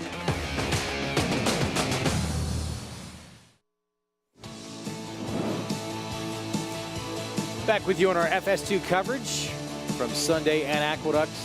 For more information on New York Thoroughbred Breeding and Development Fund, go to nybreds.com. Seeing a lot of talented New York breds in action today. We're going to see a talented Pennsylvania bred as the heavy favorite. Price is going to continue to get shorter as we draw closer to post time on Morning Matcha, the one to beat, grade 1 placed in her career. There she is for Butch Reed. And she kind of gets to have the best of both worlds, right? Running in these New York Stallion-sired stakes, as well as taking advantage of some opportunities in Pennsylvania. And she just seems like the class of this field. Well, let's take a look back. April 24th. First start of the year for her, and this was a stakes win against Pennsylvania breds. It parks at 7/8 of a mile with a 95 Beyer speed figure in the win.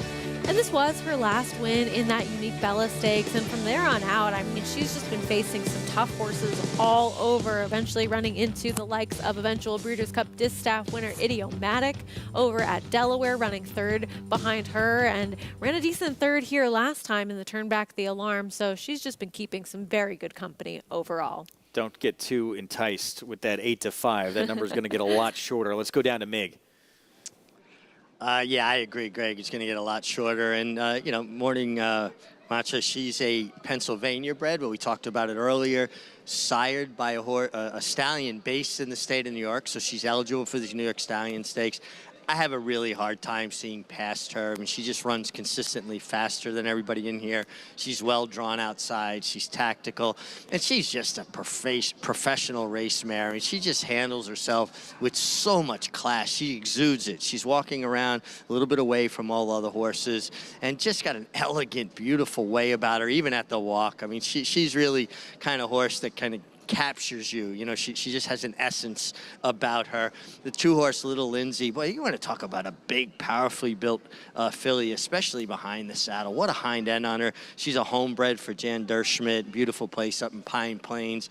She's really on her toes. Last time she was on a dirt racetrack, an off racetrack, she finished first, ultimately disqualified place second. She does have a tendency to drift through the stretch, but I will say she is extremely sharp here.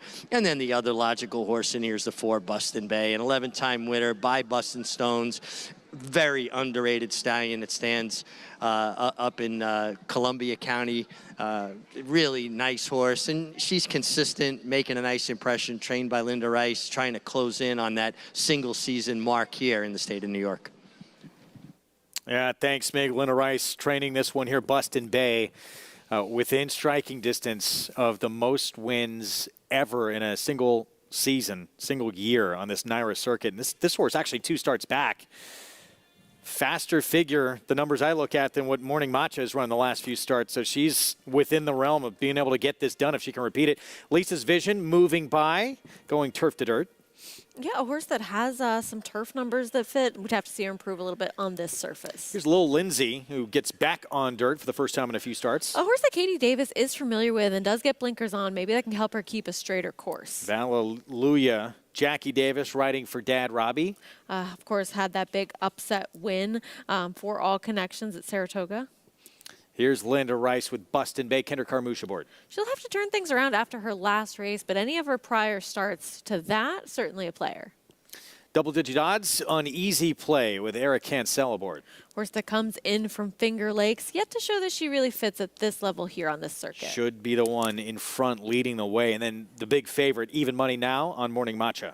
Just the class of this field, everything that she's done so far this year and who she's faced make her a very deserving favorite at the moment. Minute to post. Coming up, Staten Island division of this New York Stallion Series. JK, does this race start and end with Morning Matcha? No, I think it does. I mean, look, there's the equalizer of this racetrack, right? We don't always know how horses are going to handle. Morning Matcha has run on a sloppy racetrack, but no sloppy racetracks are the same. So there is that question. But I think that if you look at the paper, the past performances, it seems like a foregone conclusion if she runs her race. But they are 4-legged animals running in a half circle, semicircle, or a circle at times. And so sometimes that can impact things. Morning Matcha, if you look at her last 8 to 9 races, every single one of those races is essentially better than anything in here has ever run outside of Buston Bay. But this doesn't seem to be that good version of Buston Bay based on her last performance. So, look, I think Morning Matcha is going to be extremely tough to beat. It's still a horse race, but there's no shot that I would wager my dollars on any other horse in this race. And the public leaning that way as well. JK, thanks. 4-5 now. And she's just faced so much tougher company than anybody in this field, and she's held her own against that company. Exactly. It'd be one thing if she was running against tough horses and not showing up. It's that she is still able to run competitive numbers against them and sometimes even hit the board at a bit of a price when in against those tougher fillies and mares. So certainly has been able to at least hold her own against tougher company. And now she gets a little bit of class relief in here and just... I have an awfully tough time looking past her as well. She finished ahead of the Kentucky Oaks winner last year in Grade 1 company, Secret Oath. She is pretty darn consistent, too. 19 of her 23 career starts, 5 wins as well. She has hit the board. You just have to respect her. I mean, and obviously bettors are at the moment. And I think Jonathan brings up a good point about Buston Bay, because if you take away her last race and she was just coming in off that effort where she was ultimately disqualified, I think you could make a real case for her as a viable alternative to the favorite, if you wanted to. But coming in off of that last race, she just did no running whatsoever. And so seeing her back here so quickly, you have to think is a vote of confidence. Of course, she wouldn't be here if Linda Rice didn't feel as though they could just draw a line through that race. But you have to wonder a little bit what we're going to get from her today. It's sort of an anomaly. I mean, she always shows up. She does. Buston Bay. So, yeah, maybe a race you just put a line through, because it is, she usually shows up and she usually runs a race. 11-time winner, closing in on $600,000 in earnings, and she is the danger here, certainly, to the big favorite. Second choice on the board here at 3-1. Before Buston Bay. And Kendra Carmouche, see how aggressive he tries to be early. Again, it looks like the 5 Easy Play is going to be one who is going to try and set the pace in this race. Appears to be up against it to try and last all the way. But Morning Matcha imposing with the resume that she's put forward to this point. Where would you expect to see her early? Do you think that she gets just a nice, adaptable, tactical trip from the outside? Yeah, horse been running fine, sitting off the pace. I think the thing you want to do is not be on the rail, inside. Right? You want to run towards the middle of the racetrack. Yeah, I agree. Should be okay, I would think, with her running style we've seen in the past from her. There's the likely pace setter stepping in. Can Morning Matcha notch the 6th win of her career? There she is, Staten Island division, the New York Stallion Series. Let's go upstairs. Chris Griffin, the call. And they're off. Easy Play has big speed from the outside, and towards the inside, there's Little Lindsay and also Lisa's Vision in the early fray. Those three across the racetrack. Easy Play is going to try and cross over and will. It's Easy Play who's alone up top. Lisa's Vision is to the inside of Little Lindsay. They're still second and third, and Bustin' Bay is out in the center of the racetrack, is in fourth. Another three back to Vallelujah, and Morning Matcha is the trailer. They work up the backstretch 23 seconds flat for that opening quarter mile, and they're chasing Easy Play. Easy Play has got the lead, and here comes Bustin' Bay, Kendrick Carmouche. They're in gear, stalking this pace setter now with less than a half mile to go. Lisa's Vision is moving through at the rail. Little Lindsay holds that position in between horses. Morning Matcha is uncorking her rally, and here comes Morning Matcha now within three of the leaders. The trailer is Vallelujah. 46.59 for a half-mile time. Easy Play is still there. Bustin' Bay is ranging up on the outside. Lisa's Vision looking for room. So is Little Lindsay, the gray, bottled up in behind horses. And Morning Matcha's trying to swarm them all here. Tips towards the outside on the grandstand side. Morning Matcha's trying to pounce. Lisa's Vision is in there. Little Lindsay is trying to burst on through, and Bustin' Bay. Morning Matcha is now asserted, and Morning Matcha has sprinted clear. It's Morning Matcha who's up by a length and a half. Bustin' Bay is second. Lisa's Vision third. But it's Morning Matcha by Central Banker gets the score. It's Morning Matcha over Bustin' Bay. Then came Lisa's Vision in 1 minute 23 and 3. Morning Matcha in no rush early, just too good for this group. And what a weekend for trainer Butch Reed. He's spotting his horses in the right places, and it's certainly paying off. As you could really see, just the class prevail. She was always traveling comfortably in this race, and that wide journey. And you saw once she switched leads and kind of straightened up a bit, just able to go on with it and be too much for the rest of this field. Michael Sanchez in town to ride. Wins it odds on here, pulls away from this group. It looked like for a moment Bustin' Bay was going to give her a battle, but she easily puts that one away to get the 6th win of her career. And again, trainer Butch Reed, that win in the Go for One, Dr. B yesterday, gate to wire fashion. This win could not have been any different. Yeah, just very, very easy. And nice to see Bustin' Bay come back with a decent performance. A horse that really just did not show up last time, but just second best to your winner. Last to first trip for Morning Matcha after that gate to wire win from Dr. B yesterday. 7-4-1-2. And she's been fun to watch. Morning Matcha, daughter of Central Banker, Pennsylvania bred, that moves over $900,000 in earnings. Pretty incredible, right? I mean, the Central Bankers, they're reliable. They show up. There's another Central Banker coming up in the other division of this stakes race later on, General Banker. So possibly could have a double for him. So Morning Matcha continues to do her thing. Too good for this company with the victory in this New York Stallion Series Staten Island division. Last to first ride under Michael Sanchez. And 123-3 the final time with the Thunder Rumble division. Up next on our Sunday card, prices from Morning Matcha's victory when we come back on continuing coverage here on FS2.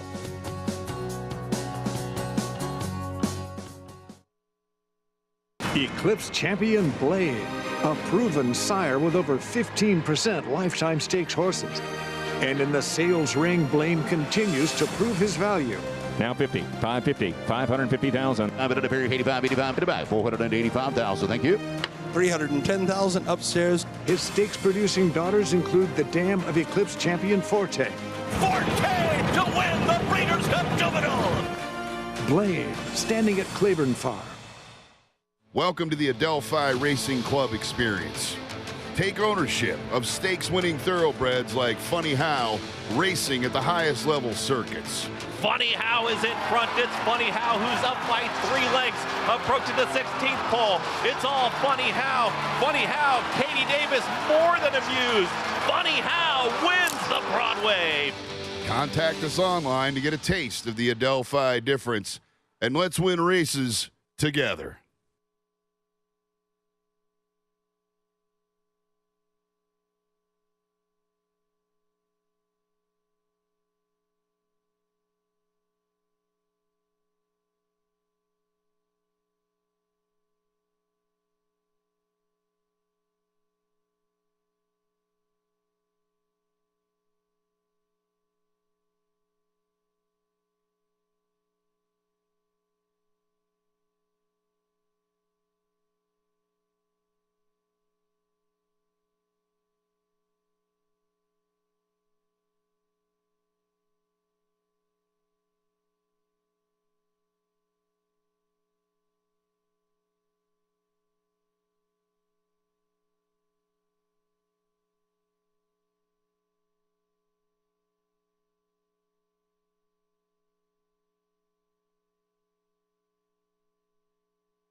Back on America's Day of the Races on our FS2 coverage, brought to you in part by Hill and Dale at Alapa.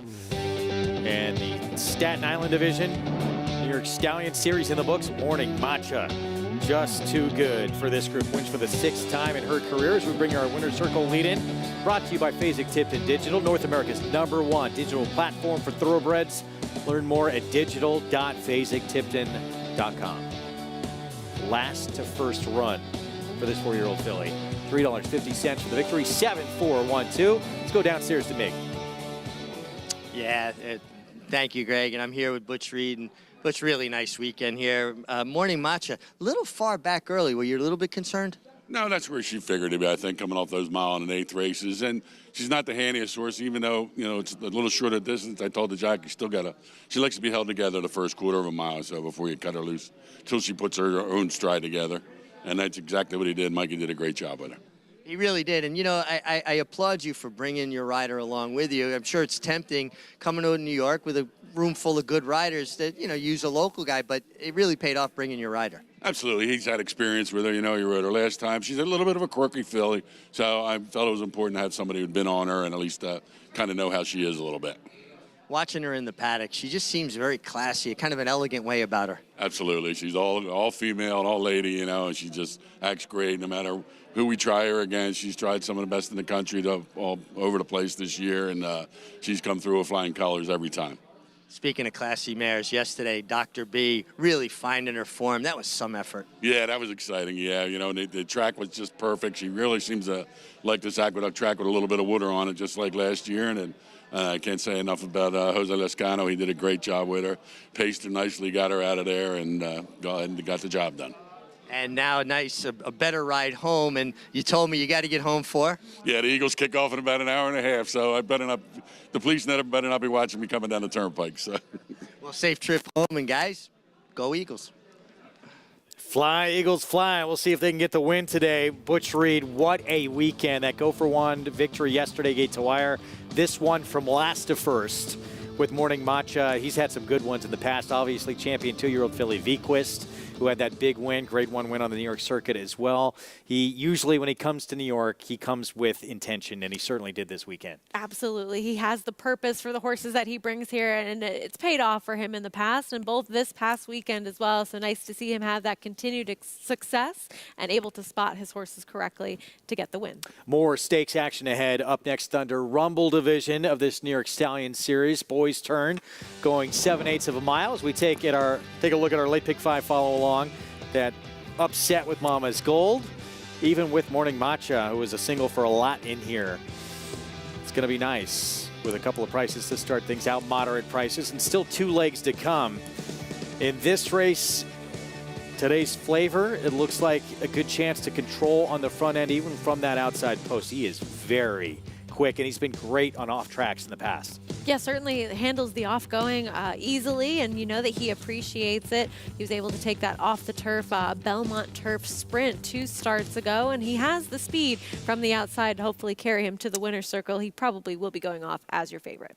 It's the stretch duel that everybody in the sport is talking about from yesterday. Just a thriller in the Remsen on the road to next year's Kentucky Derby between Dornoch and Sierra Leone. Full brother to this year's Kentucky Derby winner Mage on the front end, and then looked like he was done as Sierra Leone came from last to first, rolls by him in the stretch. He digs in, re-rallies, and gets the win. Yeah, this was a game effort from him, and you saw Sierra Leone make up a ton of ground and have to go wide, and a nice matchup that we saw from the both of them coming into the stretch here. Ultimately, seemed like Dornoch was beat. Sierra Leone bearing down on the outside, but Dornoch, he fights back. He comes up with some more and is able to get his nose back in front, both of them earning a 91 buyer speed figure for this effort yesterday, with Dornoch coming out on top. Incredible to come back from that position. And Jose Ortiz doing his best to try and intimidate this horse down on the inside as well. It did not work. You see him bounce off the fence right there, Dornoch. And that sort of engaged him. He was finally able to switch leads, which he'd had a problem doing. He did not do that until past the wire in that maiden special weight win last time. And here, sees that horse come up to him and kind of kicks in the the after jets here and re-rallies. Right. We saw him be so green when he broke his maiden at Keeneland. He was still green yesterday, still figuring things out in that Remsen. And even before Sierra Leone was coming to him, he was still all over the place, drifting around and much less green than he had been in the start prior. But still, some things to learn, some potential for improvement. And he's already got the head start on where Mage was at this point last year. Mage had not yet run and started his career as a 3-year-old. And he's already collected some points with this win now for next year's Kentucky Derby to get into that starting gate. Danny Gargan now wins this race back-to-back years, and back-to-back years with two sons of good magic, by the way. Says he's going to lay this horse up until probably about early March, 2 or maybe 3 starts until he hopefully gets him to the Kentucky Derby. Yeah, gets a nice little break, a freshening to grow and potentially improve mentally as well. So we'll look forward to seeing him in the spring next year, and he certainly has a live one going into the Kentucky Derby. Very exciting prospect, son of this year's Kentucky Derby winner, brother, I should say, of this year's Kentucky Derby winner, and looks like he has a ton of upside still to come. I'm out. More coverage coming up with the late pick 3 still to come, or late double, I should say, still to come. And Thunder Rumble division of this New York Stallion Series ahead. Today's flavor, going to try and wire this field. There he is for trainer George Weaver when we come back. Currently 7-2 on the board. That price will be coming down.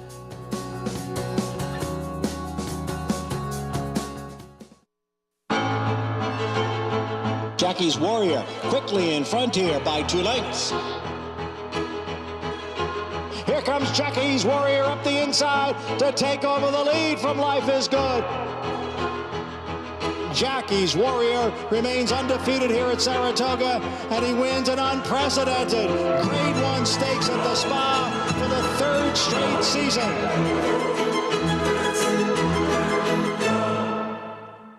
Experience the adrenaline-pumping, suspense-filled action of the Sport of Kings no matter where you are with Naira Bets. It's fast, easy, and secure. Download the app today and start winning with our lucrative weekly promotions, thrilling handicapping contests, and a one-of-a-kind VIP rewards program. Don't just watch horse racing, be a part of the action with Naira Bets.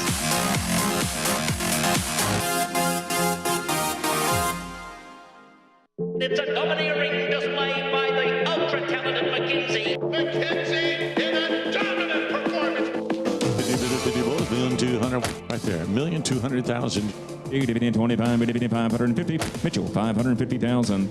And now 500. And 500,000. Thank you. 450, 75. 475,000.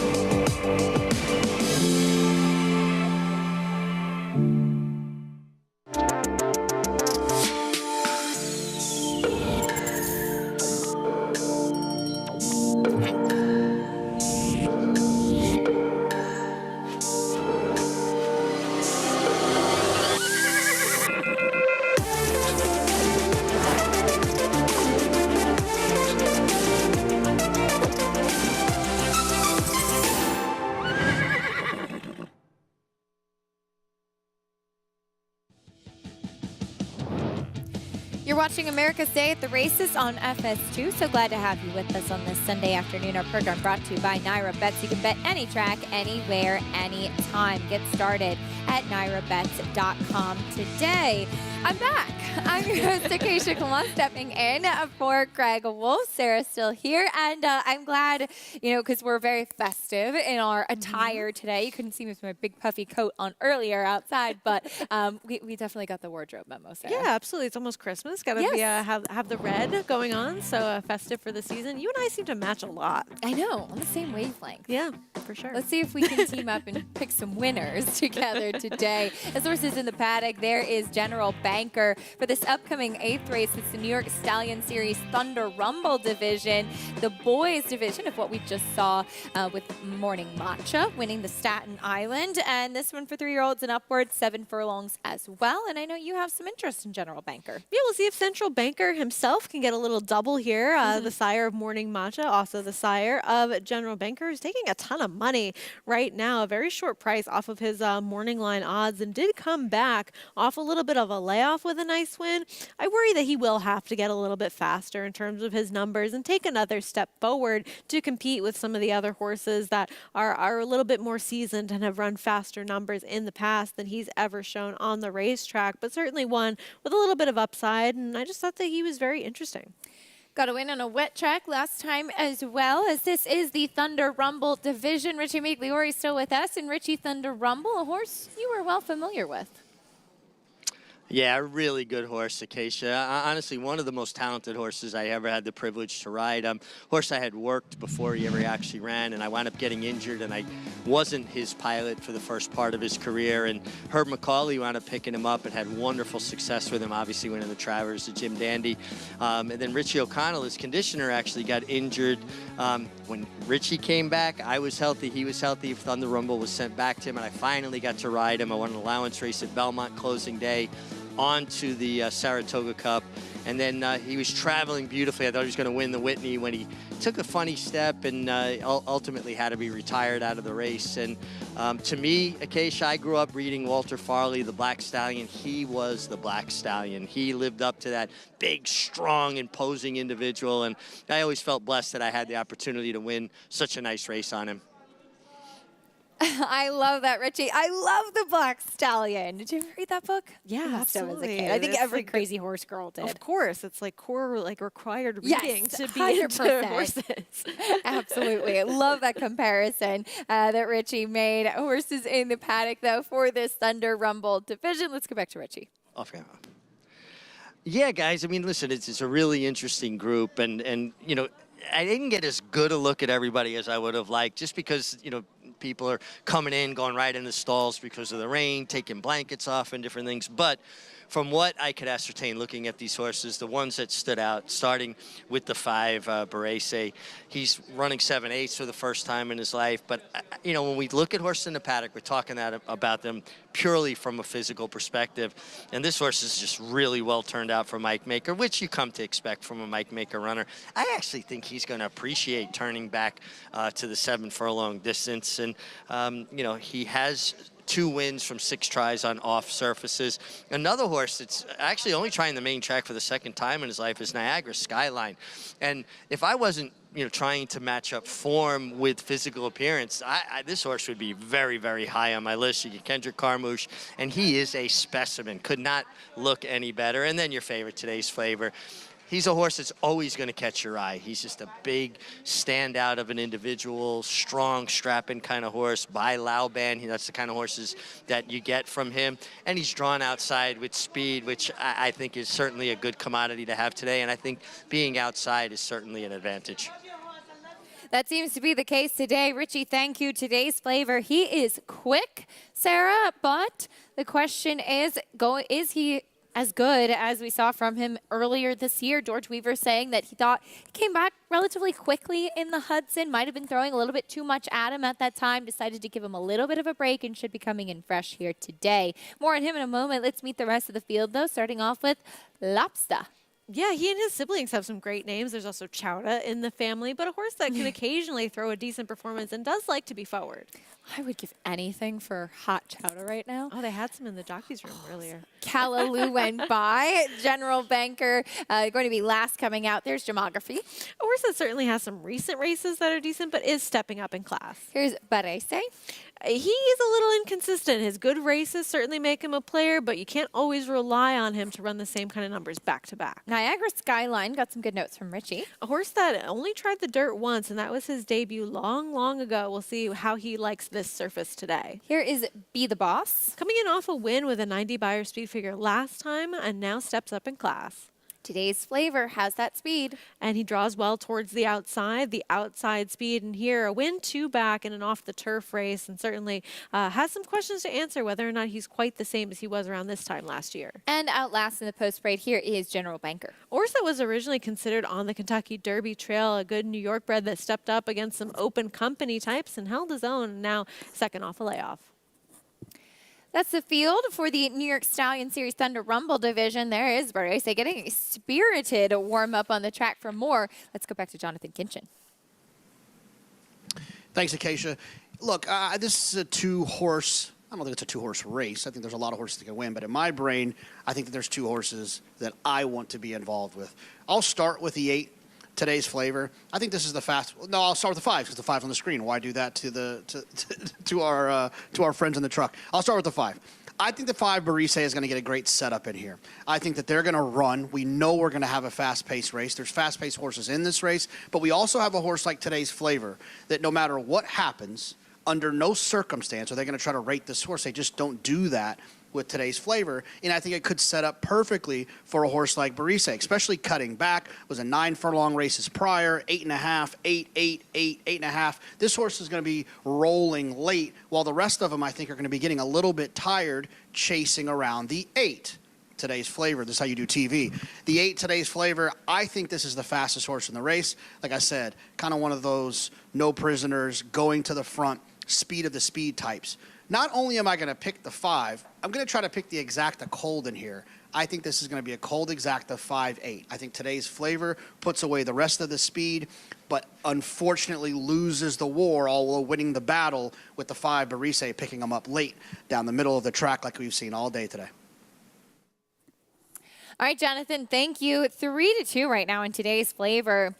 A horse that has that always dangerous early speed, but as JK mentioned, we've seen kind of those big sweeping moves from horses closing down the center of the track. The center seeming to be where you want to be on the track with all of the rain that we've continued to get throughout the afternoon. Yeah, he's right, and I like the Exacta play, a little bit of a second choice over your favorite, and of course today, if you're playing along with those Exactas, 0% takeout through Naira Bets, so something to consider as well. There is Today's Flavor out on the track. As mentioned, he won 2 starts back. This was the Belmont Turf Sprint, which, as you pointed out, was not on the turf and was not at Belmont, but that's okay. That's fine. He still won. He was actually entered in the body of that race. He was not a main track only runner in there. And it seemed like he was kind of off form. It was a last-ditch effort. He won on the turf a couple races back, and then they got a little aggressive with him going into a race that was supposed to be on the turf. Actually, midway through the card was taken off, and he was facing several turf horses in here, but he was pretty good. Is this performance an indication that he was taking a step in the right direction? It could be. I mean, I think that it was nice to see him hit that 90 range in terms of his Beyer speed figures and have more of that early speed shown on the dirt that he was able to sustain because, as you mentioned, he wasn't a main track only. They wanted him on the grass, and he had won his grass start prior to that in his turf debut. So I don't quite know that he is going to be the same Today's Flavor that was winning races back to back to back and going through conditions at rapid fire speed until he got to the Carter. So it's hard to judge. I think that it's possible there's some other speed to his inside, and I just don't know. Maybe he ends up getting pressed a little bit too much, and that sets up for somebody else. See how the pace does play out in here as they start to load in for the New York Stallion Series Thunder Rumble division. 7 furlongs on the main track. Chris Griffin has the call. The outside. And in. All set.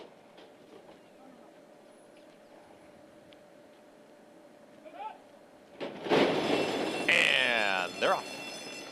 Today's Flavor, with his customary speed towards the far outside, is going to be joined by Gemography from in between horses. Callaloo is in that early mix with Lobster down at the rail. These 4 across the racetrack. Then comes Be the Boss, who's progressing from 5th, is to the outside of Barese, is now in the 6th spot. It's another 3 back to General Banker. The early trailer, Niagara Skyline. They're chasing Today's Flavor, but no easy leads, 22-4. And here comes Be the Boss and Dylan Davis. They're on the move, and they get within a head of the leader. Today's Flavor is in front, but Be the Boss is ready to challenge, and Be the Boss has taken the lead. It's Be the Boss who's trying to win it right now. Takes the lead here into the far turn. Today's Flavor is trying to come back towards the inside. Then comes Gemography, who's fully extended. Barese is in 4th. General Banker is patiently ridden. Starts a rally from the back there with Niagara Skyline. The back mark markers are getting closer. Under a full drive, Callaloo. Lobster is the trailer. A quarter mile left to go. 45-4 the half-mile time, and Be the Boss is trying to shrug off Today's Flavor, who got towards the outside, and now Today's Flavor struts his stuff. Today's Flavor moved towards the outside, is now opening up. Be the Boss is a clear second. From the back, General Banker is rolling, and Today's Flavor is approaching the 16th pole. General Banker running out of time. It is Today's Flavor still 2.5 clear. Today's Flavor, much the best. General Banker up for second, then came Be the Boss and Callaloo in 1 minute 23.53 seconds. Today's Flavor with the win, and Javier Castellano taking full advantage of how this track is playing, Sarah, getting him to the outside where he was able to re-rally and run down Be the Boss. And that's a risky move, because if it doesn't work out, it's not going to look good for you. But if it does, you'll look like a genius. And it was the right move today, because Be the Boss was aggressively handled by Dylan Davis, giving him every opportunity for success. And Javier Castellano was patient with Today's Flavor, let himself be passed, switched his horse towards the outside, and was able to take the advantage again. General Banker rallying on for second. Something he likes to do is hit the board, not necessarily win, but a good effort from him, coming back second off a layoff to finish second. But Today's Flavor, much the best. No doubt about the winner. He gets the victory today. Today's Flavor, who broke on top from the outside. And then, as you mentioned, kind of that middle move from Be the Boss to take over the lead, where Javier Castellano didn't panic, very patient, tipping to the outside and getting the victory at 6-5, 8-3, 7-2. I think notable, though, Barese, maybe he didn't handle the track, but he never really seemed to be traveling, didn't really seem to be comfortable. No, a horse that he's kind of inconsistent and tough to read, because his big performances would have put him right there in the mix. But he has a couple of occasions and races where he just kind of doesn't show up. And today might have been one of those days. So perhaps a horse to look at next time, because I think there is a little bit of that randomness to him and his ability. Today's Flavor with the victory, though, no doubt about it. Javier Castellano in the saddle for the son of Laoban for trainer George Weaver at 6-5. Today's Flavor back on top and picking up another stakes victory. Bring you prices and more when we come back. Second win today for Javier Castellano. Stay with us on America's Day at the Races. Game Winner first got started and ran a very, very impressive maiden race to Del Mar. Came back in the Del Mar Futurity and again won very impressively at 7 furlongs, and then just continued that unbelievable 2-year-old year. Went on to win the American Pharoah Stakes at Santa Anita and then the Breeders' Cup Juvenile, and then was obviously crowned 2-year-old champion. Got the precocity to do that, plus the stamina and everything that his whole family indicates.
We're back on America's Day at the Races, brought to you by Claiborne Farm. 100 years of doing the usual and usually well. I never get tired of seeing the shots of the foals playing in the paddock.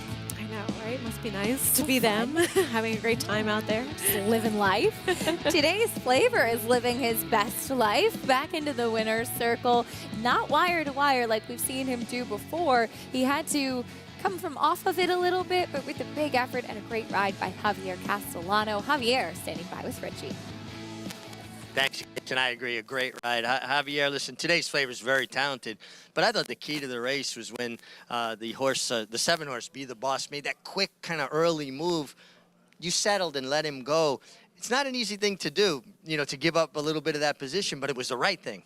Absolutely, Richard, and in those situations, you have to have a patient, two key to win the race, patient and confident. Those two things, you put it together, it's going to have the best result. That's exactly what I did today.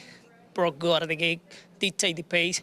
The other horses kind of keen a little bit, tried to dictate the pace. I kept backing up a little bit and try to give a little breathe to the horse and finding the best stride to the end.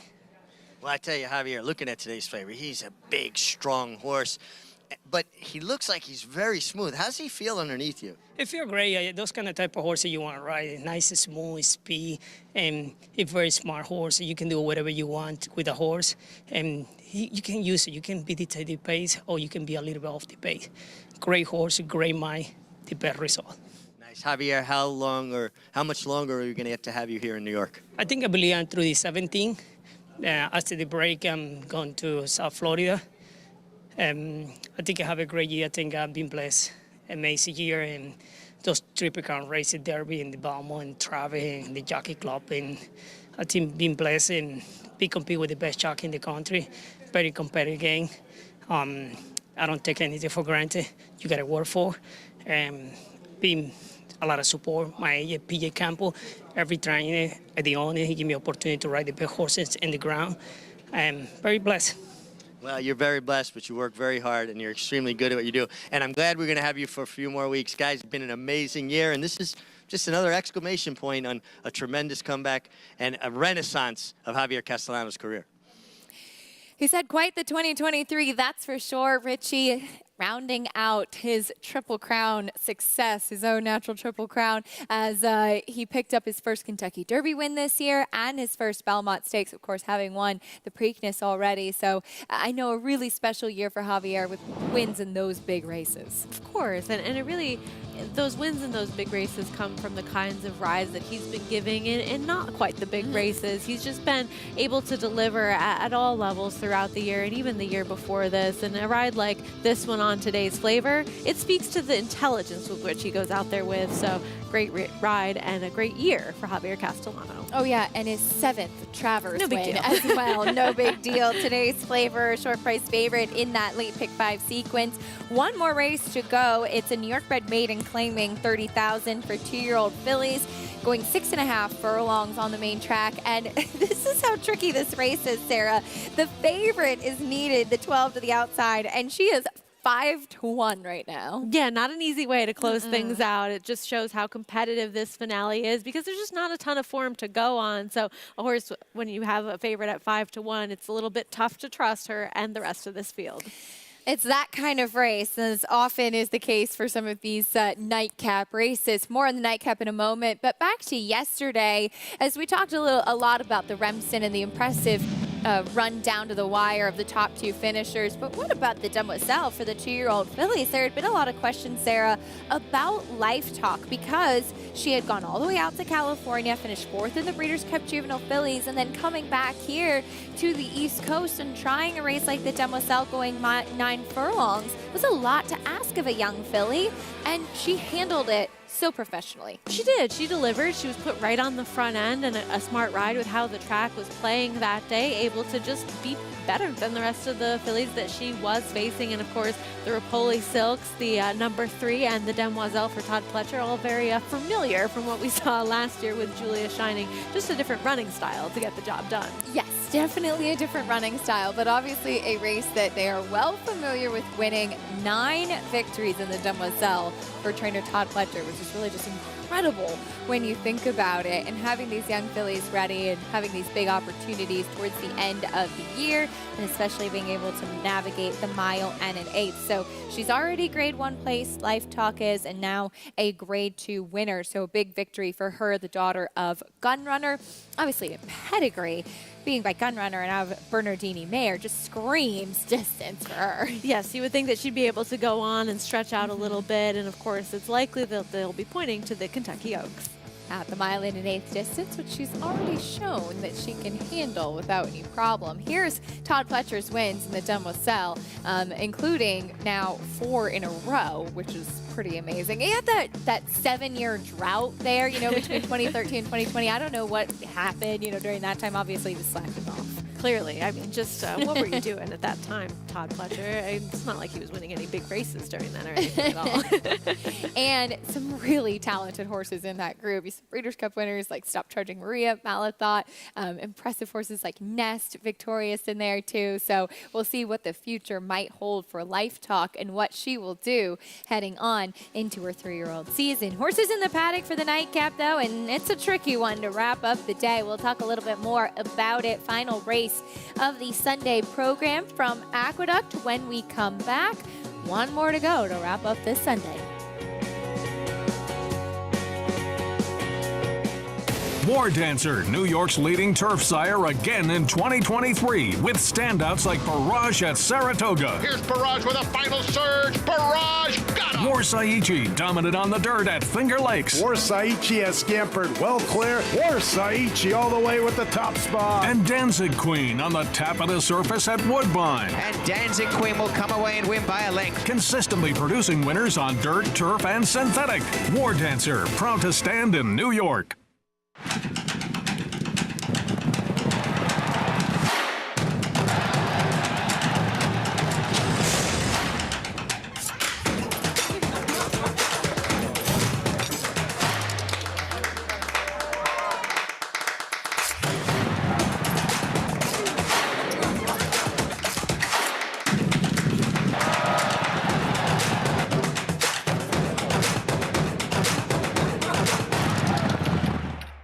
Now more than ever, it's time to get with the program. When shopping for your next race prospect, consider that New York breds start with an advantage. Our New York breds run for serious green. At Saratoga Race Meet, New York bred maidens run for up to $88,000. New York bred allowance horses run for up to $100,000. And New York bred owners can collect awards of up to $20,000 per horse per race. So get back with the program. Seriously. Racetrack Television Network brings you every race, from every track, on every screen, every day. With monthly packages starting as low as $5, RTN gives you great value and access to more live HD streaming and race replays than anyone. Visit RTN.tv today to sign up and watch on almost any device, including Roku and Amazon Fire. RTN has packages that start at $5 per month.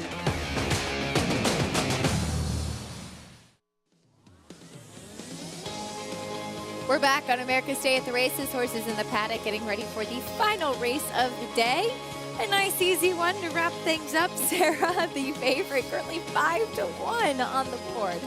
Yeah, not a easy way to close things out if you're live in any of our multi-race wagers. Of course, wishing you the best of luck and hope that you have quite a bit of coverage in here. This is quite the puzzle to end the weekend. Definitely is. Well, let's get some help. Let's head down to the paddock, check in with Richie. Richie, what are you seeing from these maidens? Yeah, I mean, we got a big field, and it is a bit of a head scratcher. I'm gonna hone in on 4 here that just continue to kind of catch my attention, starting with number 3, Change Order, making second start. He was going to have to improve, adds blinkers. But, Rudy Rodriguez horses are usually well turned out, and I think this horse is extremely well turned out, looks very fit.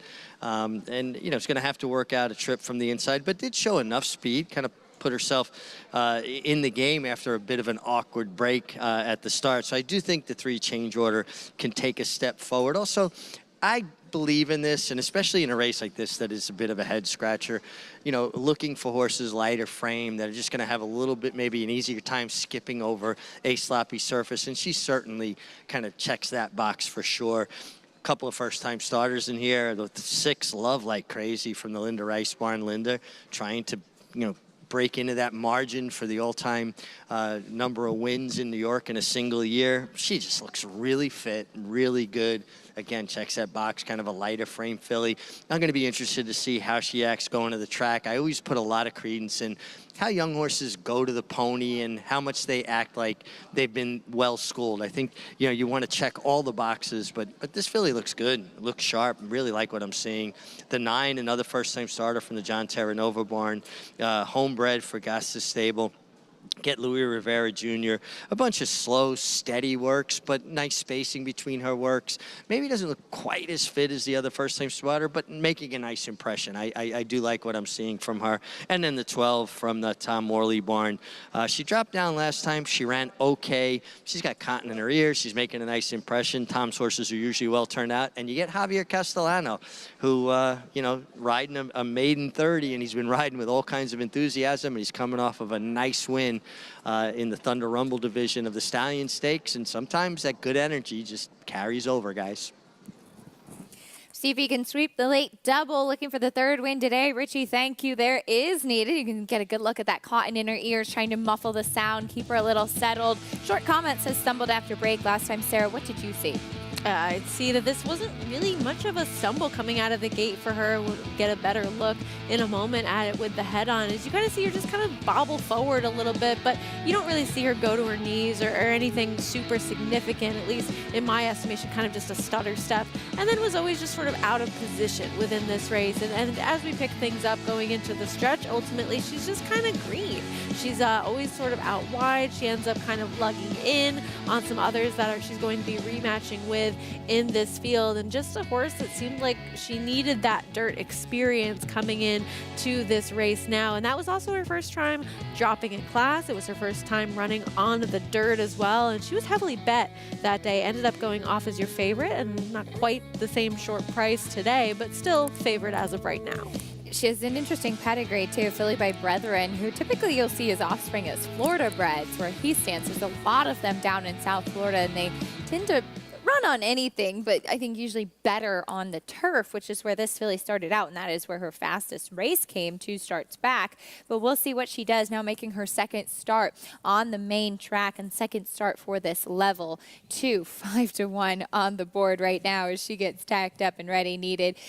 We'll have to navigate a trip from the outside post as well. Couple of horses, though, coming out of that race as well, and Necessary and Proper and Going for Glory. What were your thoughts on those two and how they performed in that same effort? Necessary and Proper ran fine. I mean, she finished 3rd that day, and she had finished 3rd in her prior start at a big price as a first-time starter, going off at 17-1 in her debut, and kind of on even terms with needed, but I thought that she had an easier trip a little bit overall, and she also had the experience. And Going for Glory was a horse that, again, she ran fine. She was dropping in for the tag and getting a fast track for the first time last time. Made up some ground towards the inside, so maybe she's the one that ran the better race of the 3.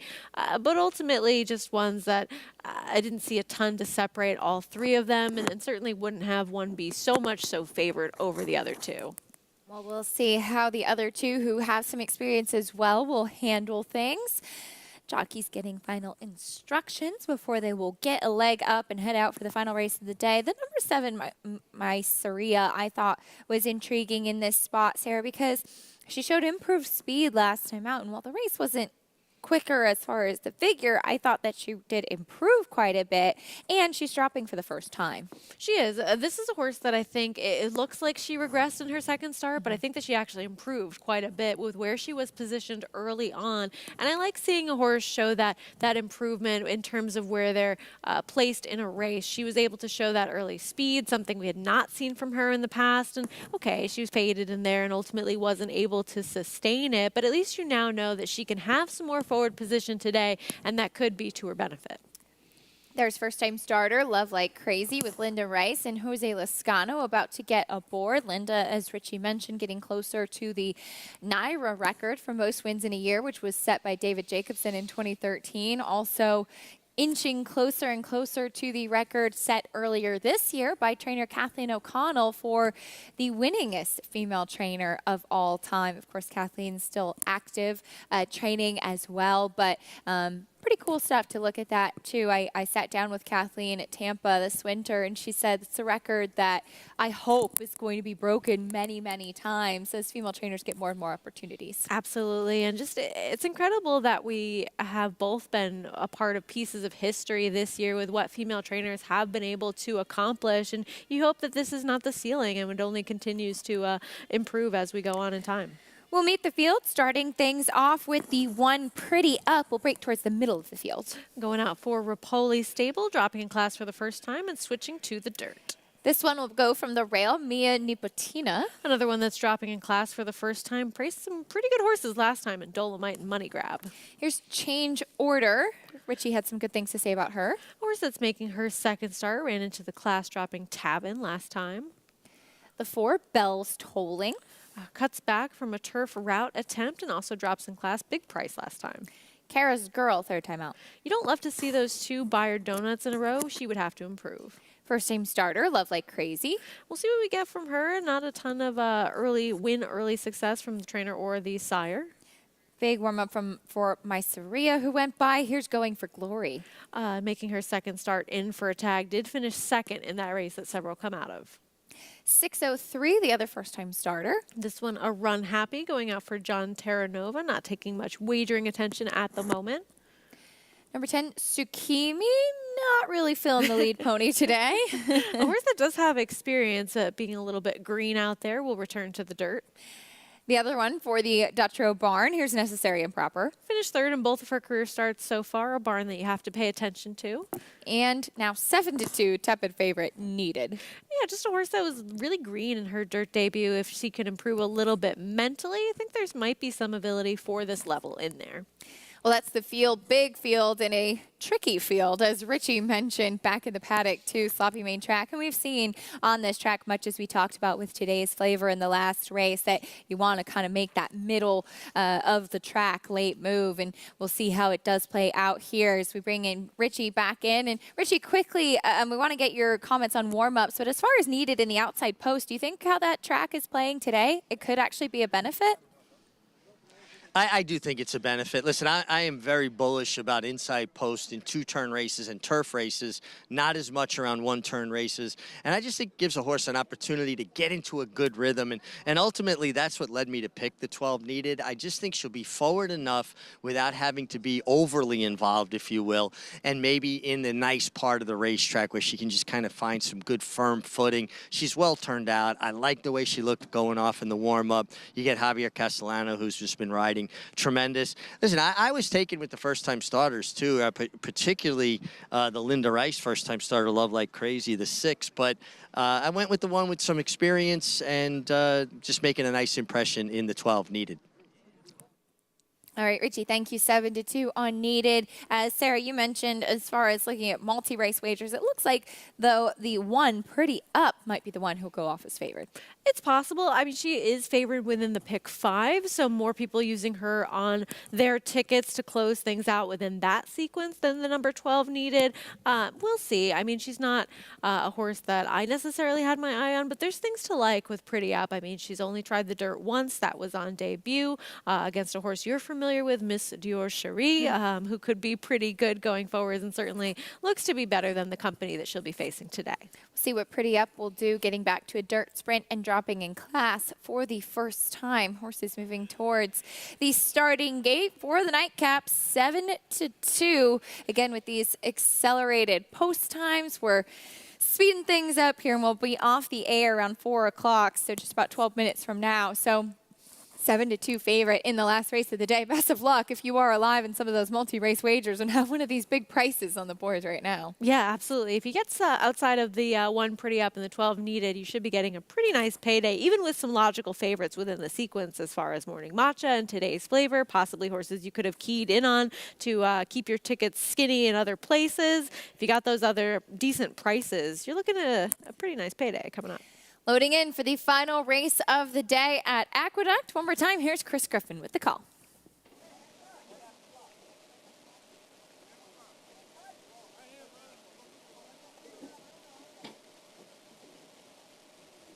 Mysaria.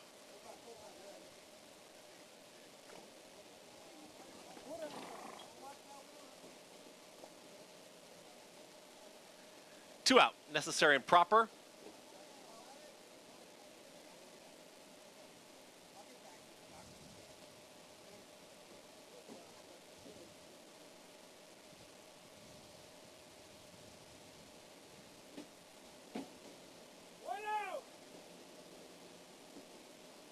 Needed. Is it? All set.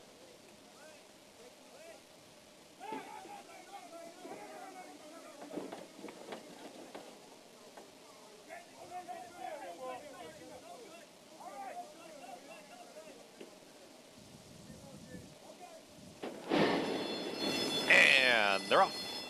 Broken a very even line. Change orders got early speed, and towards the far outside, there's necessary and proper and needed. They're going to be 1-2. Necessary and proper will cross over as bringing needed right with them, and they're 1-2. And here comes the move from Pretty Up. Is engaged, is in third. At the rail, breaking on top was Change Order, who's now back to fourth. Then comes Going for Glory, who's in fifth, about to be passed by Love Like Crazy to the outside. To the inside, it's Mia Nipotina. Further back in the blue silks, it's Tsukimi. The tail enders there, it's Mysaria, is back there with Bells Tolling. Then 6:03, and the trailer is Kara's Girl. 22-4, a pumped up opening quarter mile here. Necessary and proper and needed, they go at it. Pretty Up has had a very nice trip, and here comes Pretty Up, just stalking those pace setters, looming up on the outside. And now Pretty Up gets the cue, and Pretty Up at the quarter pole, it's still Pretty Up on the outside, and here comes Needed, comes back to the inside. Needed is not done. It's Needed and Pretty Up. They're a clear 1-2 from way out of it. Mia Nipotina is trying to grab them both. Needed to the inside. Pretty Up is trying to push on by. It's still Needed to the inside, and Pretty Up now nose to nose here as they approach the 16th pole. Pretty Up is trying to assert. Here comes Needed right back. Pretty Up. Hard-earned victory gets it. It's Pretty Up over Needed. Then came Mia Nipotina. Then a photo that was Love Like Crazy with Necessary and Proper in 1 minute 19 and 3. Taking most of the attention on the board, run 1-2 in the finale. Pretty Up cutting back to a dirt sprint once again in that drop in class. She got the right kind of outside trip that you needed in here. Yeah, she sat in the perfect kind of position to be able to power on by, and Needed gave her a little bit of a fight, but ultimately Pretty Up in that nice stalking spot right towards the outside, able to take full advantage of where she was sitting early and get by the horses that had been involved early on, setting the pace.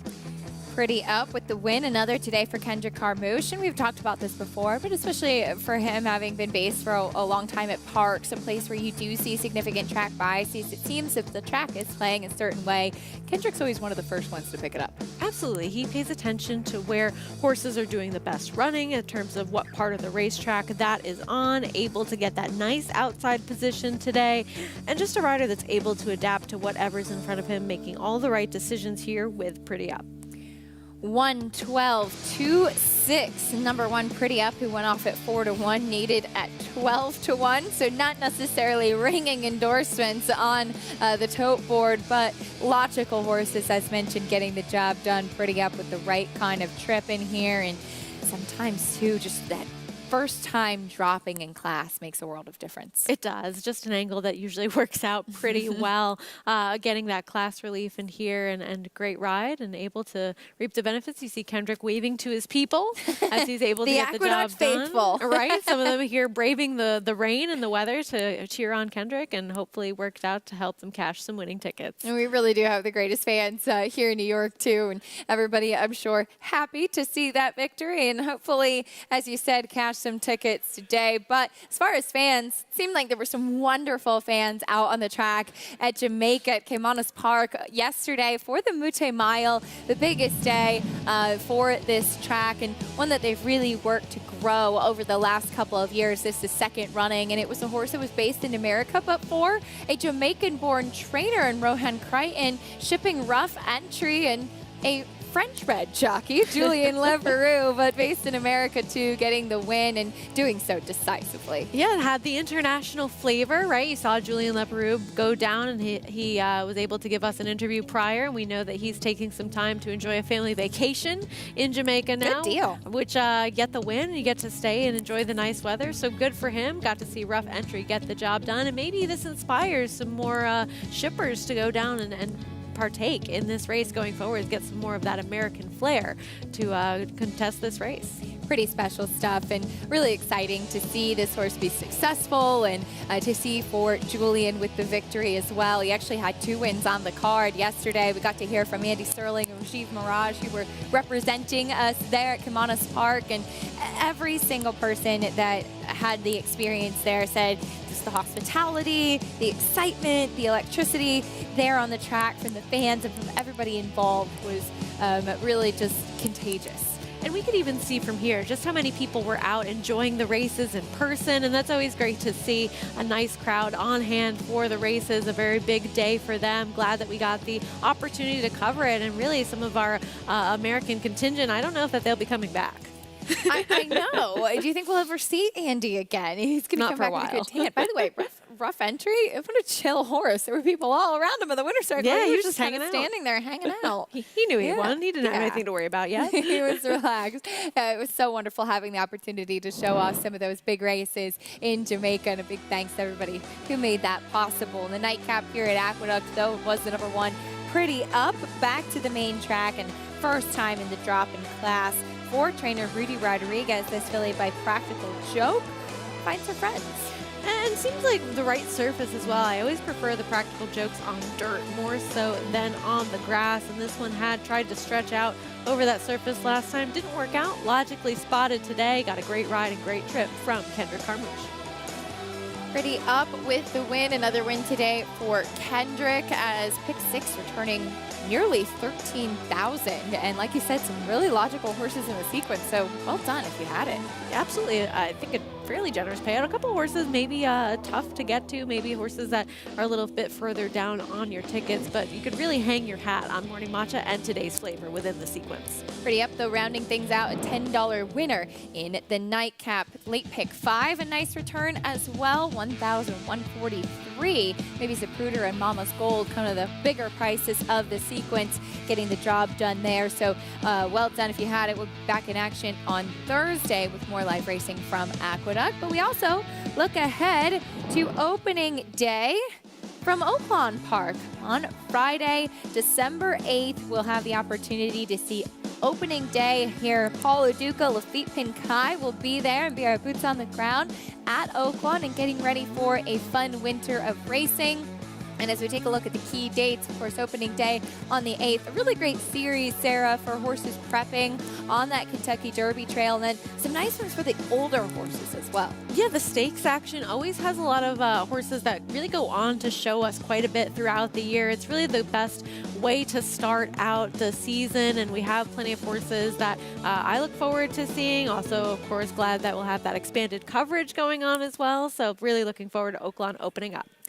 Opening day will be the Advent, will be one of the features, going 5.5 furlongs on the main track for the 2-year-olds, sprinting, and a nice big field of 12 horses as well. And always fun when you have the opportunity to see some talented 2-year-olds go head-to-head. As we take a look at Spirit's Mischief, and what a surprise, it's a very quick 2-year-old trained by Wesley Ward. This one, a son of Into Mischief, who broke his maiden in an off-the-turf race last time. It started out on the grass and actually ran okay, but breaking his maiden with a 71 buyer, and now we'll try a dirt scheduled race. And these are the types of horses that go out for Wesley Ward that have that precocity, they have the early speed, and he's just another example of that, able to break his maiden at Keeneland in his second start. And he's going to have to deal with some other speed in here and some horses that are winners versus the ones that he faced last time, but certainly a very logical contender and went off at a tepid favorite last time at 3-1. Perhaps one of the biggest foes in here could be Valentine Candy for Steve Asmussen, a horse that won what looked to be on debut a loaded maiden special weight race. At first that figure came back slow, and it was actually upgraded as horses started to come out of this race, including General Partner, who you see behind there in the Klarovich Silks, and just win impressively next time out. He disappointed in the Hopeful, kind of being close to that pace, and is trying to get back on track in this advent. A horse that had just shown so much gate speed early on in his career, really flew out of there professionally, was able to ultimately get the win. And you don't see that figure elevation all that often. So for that to happen, I think is meaningful. A horse that's been hitting the board in his last two and tries Stakes Company again. We look forward to seeing him and all of those fun 2-year-olds sprinting in the Advent on Friday for opening day of Oaklawn. But that'll do it for us today. Thanks, as always, for joining us on America's Day at the Races. It was a fun weekend.